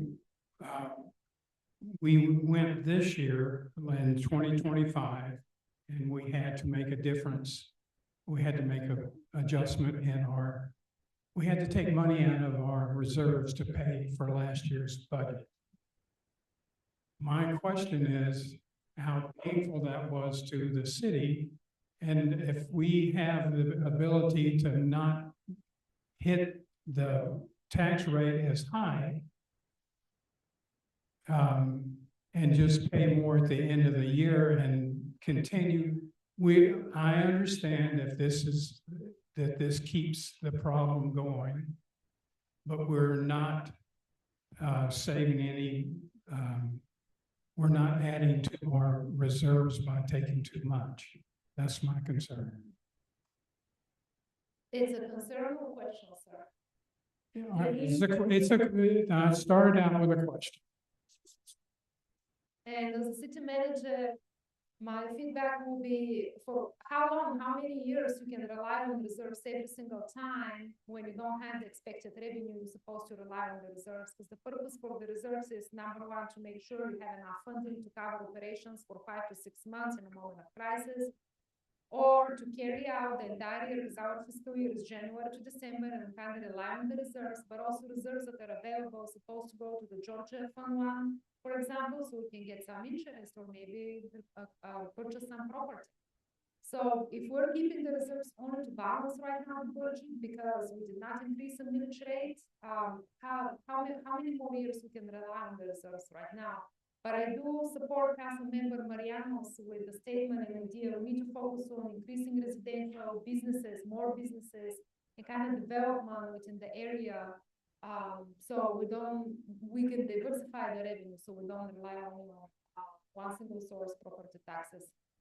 To your question, sir, yes, this is an option to cover right now these the different cuts and deficit within the different scenarios. Yes, we can use the reserves, but so far, sir, staff have identified already several line items and several options by reducing city staff and not hiring for several positions, by partially reducing the special events budget. We have identified a good amount of money that is bringing us closer to 16.75, which at the same time we can handle the operations. We can move the projects forward. We can keep the current city staff that we have. We're not anticipating hiring more people than the one that we have discussed at the previous meeting. And at the same time, we don't need to use the reserves. Thank you. Thank you, sir. Those four. Well, this is a tough seat to be in after being here 5 months of making this type of decision. I mean, it's hard. It's very hard because we are all taxpayers. We all are residents here. And I've been a resident for 27 years. I'm not willing and I don't want to kick the can down the road another year of not doing anything. I'm not interested in cutting services. I want to see the city grow. I want to expand our tax base. I want to grow businesses here because that's going to be what's going to make the difference for us long term. And doing nothing is going to cost us. I mean, look at the military of what Lake's dealing with. I mean, every city that I've read about has had to raise their military. So it's tough. Nobody likes paying any more taxes. I know that I was kind of playing with this today because I always think about the value of the dollar, and I think about just associating an expense that I go out and have dinner at Cherokee Rose, just my husband and I. We don't drink alcohol, a meal, and a tip. I spend $230. A month from now, I don't think about that meal. A week from now, I don't think about spending that money. I was looking at adding the tax value that I'm adding to my gas bill, and that extra $200, I have our police department, but I don't have the peripherals of what's happening in Memorial Drive in my neighborhood, or in your neighborhood, or in front of our schools. I also believe in investing in good staffing, because without good staffing, we can't move forward. We can't have people constantly changing and us moving the city forward. So this is really difficult position to be in 4 or 5 months into this job. But I also recognize the cost of everything has gone higher, and talent, recruiting good help, and creating a good management team with the administration is very important, just like I think it affects every department in staffing. So I really don't have questions. I just have to emphasize it's easy to think about the big tax bill, but we're talking about what you're adding to your tax bill, the value added of having the things that we do have in the city. I mean, Tucker doesn't have their own police department. They call 911, they get the cab shows up. You know, we call the police. We know we're police. I mean, where can you go to get that? You know, I think I'm seeing a lot of change in the city, improvement on the website, better communication. I don't want to stop the momentum of what we got going on. Because going backwards, we've seen what going backwards does. 27 years living in the desert here in the village of Stone Mountain, when we are in prime real estate, we've got the opportunity to do something. We need to do it. Thank you. Post 5.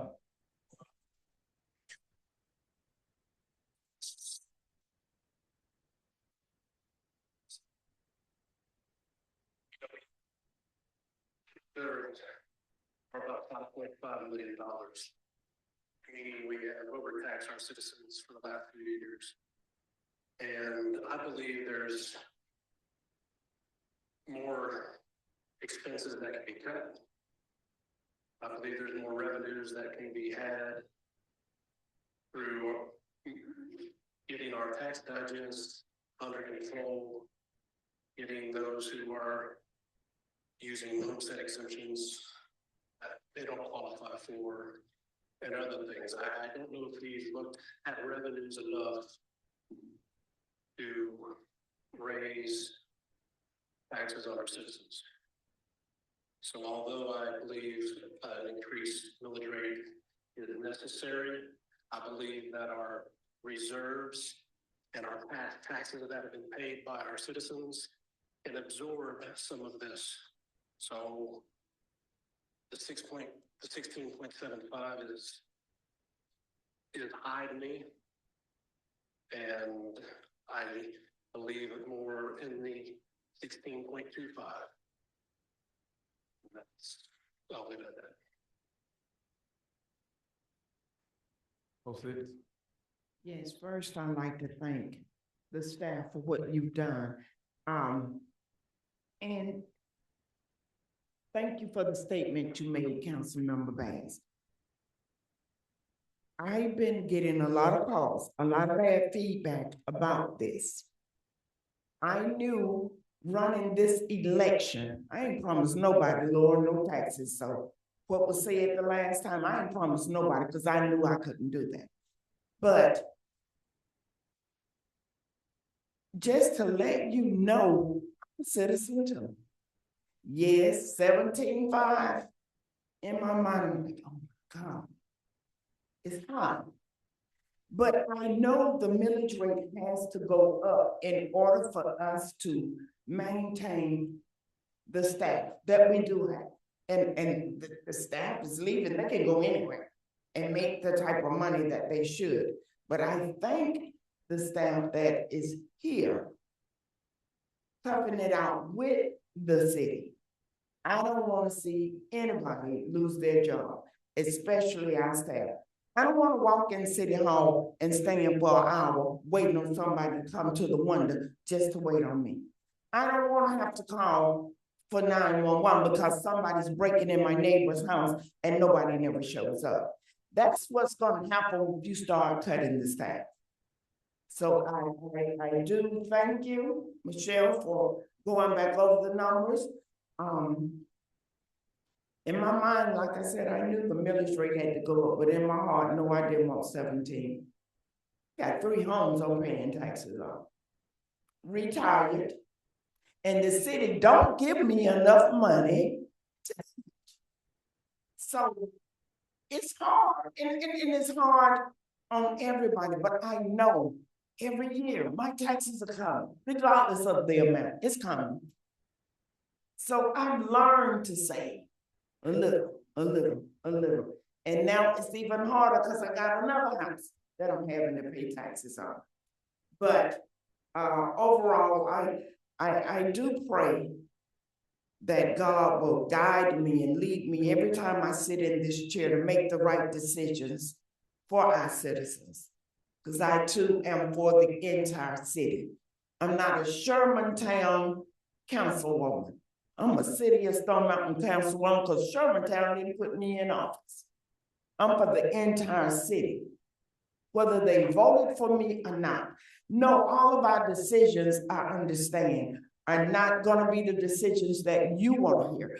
They're not gonna be the decision that you feel that is right for you, but we have to look at the entire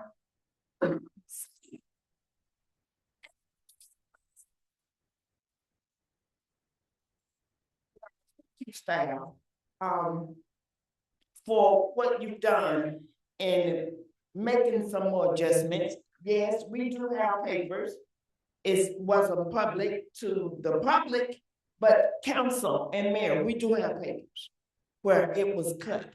A lot of the departments scaled back where they felt it was comfortable. So I thank you. 16.75 is hard too, but it's better than 17.5.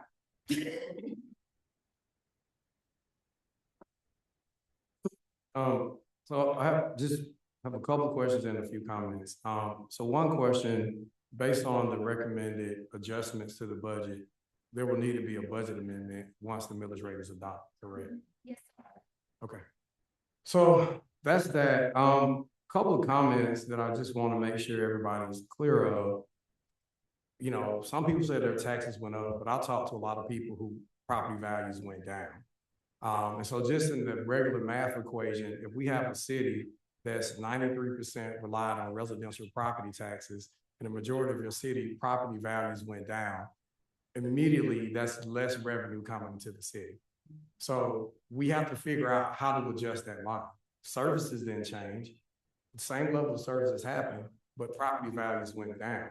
So it goes back to Councilmember Mariano's point. The city hasn't done a prudent or their due diligence on really looking at, for the past 20 years, how to increase revenue. We've been a bedroom community and just hope that it will always work. Right now, this council is having to make the hardest decision on how do we get to the next level as a city.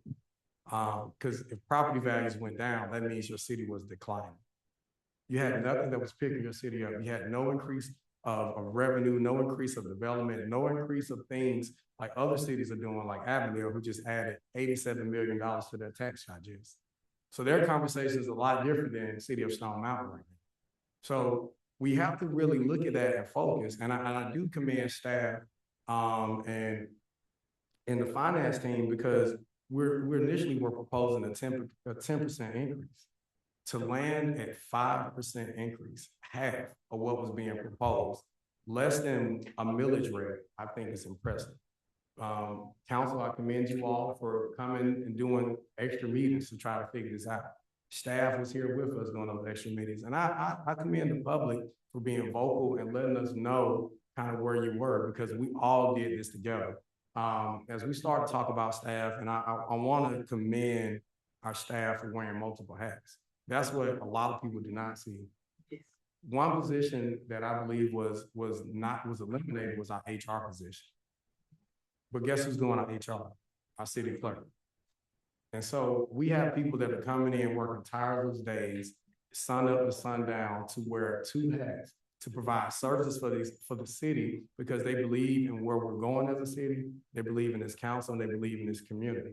So when we're saying 16.75, remember you have people wearing multiple hats that are earning that 16.75. Last year, we were at 16 and the council voted for a rollback rate. That wasn't the right move.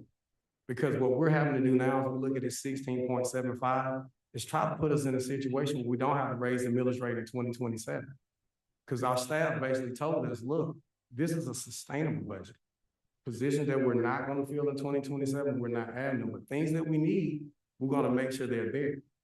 You know, so I want the public, I want the council to know, like, yes, the millage rate, inflation is at an all-time high. Everybody saw what happened with gasoline prices. It shot prices up. A lot of stuff, believe it or not, runs on oil. You know, a lot of the products that you're buying runs on oil, so that means those prices are going up. So it's more not a millage rate issue, but a revenue generation issue. And our city has to now say, what city do we really want to be? Do we want to be a rural community truly? Because we are a rural community by population, but do we really want to be a rural community? And let me tell you what's happening in rural Georgia. They're losing hospitals. They're losing schools. They're losing fire departments. They're now having to go and ask cities, can they combine so they can have services? But that didn't happen overnight. That happened over years and years of not in my backyard, years of not moving the city forward. So Stone Mountain has a really tough decision to make. And I commend I commend council and I commend staff for finding a way to meet in the middle, but also this is not the end, guys. We have to really look forward, because other than that, we'll be coming back next year asking for a higher millage rate. We do not put in the right work to grow our revenues. I want to come here in the next 3 or 4 years and we're talking about a millage rate that's decreasing because we've added revenue, we've added development to our city. So those are just the comments I have. But again, I want to commend staff for the hard work they put in and those that are working tirelessly wearing multiple hats. The job that goes unnoticed. So thank you all for that. I guess that's all the discussion. So if there's no more discussion, if there's a motion on the floor. I move to approve ordinance 2026-13 with the adopted millage rate of 16.75 mils. Second? All right, we have a motion and a second. Any further discussion? Okay, we'll call for the vote, starting with post 1. David Bass, post 1, yes. Mark Brown, post 2, yes. Ryan Smith, post 3, no. Kay Nunez, post 4, yes. Post 5. Elaine Vaughn, 6 yes. That is a 4-2 vote to adopt ordinance 2026-13 for a millage rate of 16.75. We'll move for resolution 2026-11, city bank account for confiscated funds.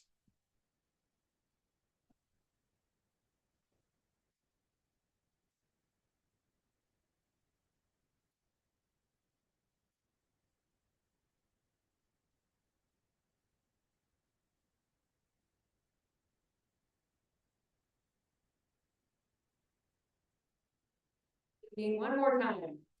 So as the finance director mentioned, we do have this additional resolution to create a new justice asset forfeiture program bank account. This is so we will be in line with Department of Justice regulations rules regarding forfeiture assets. One thing that I do think we need to change in the proposed resolution 2026-11, city manager brought to my attention, if you look at page, it's the very last page of the agenda packet, page 54, paragraph 3 is the requirements of the account. For B, in the event that the city manager is unavailable, we feel like we probably do need to add another signatory, and I would propose the mayor. And again, that would be, you know, in the instance when the city manager might be unavailable. Happy to answer any questions you may have. Before we get started, is this the first reading? Yeah. There's a resolution, so no, okay, all right. We'll start with question starting with post 1. This one, thank you. And this is just about compliance. It's not, we don't plan to, I think we had asked a while back about this, about forfeitures and things like that and what we use this money for. There's not anything, are we putting this into that? I know we were talking about the Georgia Fund 1, and we're not doing that. No, this has to be separate from the justice. Okay. Financial procedures, and we fully expect an audit. Yeah. And so by separating this out and keeping it separated, it will make the audit process easier. All right, thank you. That's all. So if Chief Westerfield decides not to be involved with the city, we have to change this ordinance, correct? It's a resolution, yes, sir. Resolution. We would have to change it, because we would need new signatories anyway. Yeah, I understand. I got it. Thank you. I don't have any questions at this time. No question. Oh, six. Okay. Is there a motion? I make a motion to approve resolution 2026-11, authorizing the establishment of a bank account for the deposit and dispersal of funds derived from the Department of Justice Asset Forfeiture Program, naming signatures and establishing accounting fund codes. Can you also include adding the secondary signature And also add secretary signature. to be the mayor? I second. We have a motion and a second. Any further discussion? We'll call for the vote, starting with post one. Post one, yes. Mark Brown is post two, yes. Ryan Smith, post three, yes. Kay Nunez, post four, yes. Post five. Okay, that is a unanimous vote for resolution 2026-11, city bank account of confiscated funds with the added signature of the mayor. Okay. We now have remarks of privilege. Any remarks of privilege? Okay. We now have announcements by the mayor. All right, we got one. I don't want to forget, Stone Mountain Day is having a fish fry at Leo Mason on June 19th from 5 to 7. Isn't it? From 3 to 7? It's 4 to 8. Okay, but it is on Juneteenth during. Okay, so just be sure to keep up with that. It's a very well put together event. You can come. There are no more remarks of personal privilege. We have announcements by the mayor. Just want to remind everybody, our Juneteenth event is happening on Friday along with the fish fry. I think we kind of have same time schedules, and that'll be from 5 to 7. And then following that, it'll be Tunes by the Tracks from 7 to 9. Other announcements from the mayor, I just want council and the public to know, it's okay to disagree.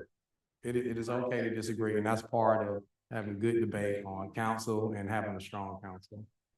So that's all announcements I have by the mayor. And I think we have an executive session if there's a motion. Yes, I move to adjourn to executive session to discuss real estate.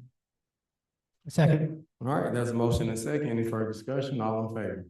Aye.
I was playing.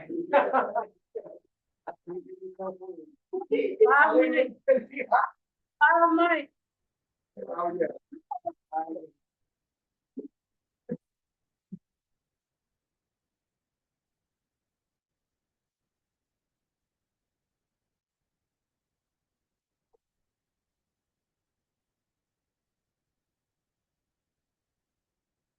Okay.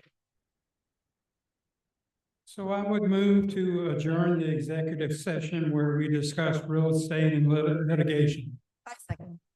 All right, there's a motion and a second. Any further discussion? Okay, we'll call for the vote. Starting with post one. Yes. Mark Mariano's post 2, yes. Brian Smith, post 3, yes. Katie Yes, post 4, yes. Doug Jordan, post 5, yes. Elaine Bond, post 6, yes. Okay, that's a unanimous vote to adjourn executive session where we discuss real estate and litigation. Now we're at the favorite part of our agenda. So I move to resume the work session. All right, there's a motion and a second to resume the work session. We'll call all in favor. Aye. Move to adjourn. There we go. Is there a second for adjournment? Second. All right, Mark seconded. There's a motion and a second. Any further discussion? If not, we'll call for the vote. All in favor? Aye.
Yeah, you're right. Yeah, I got it.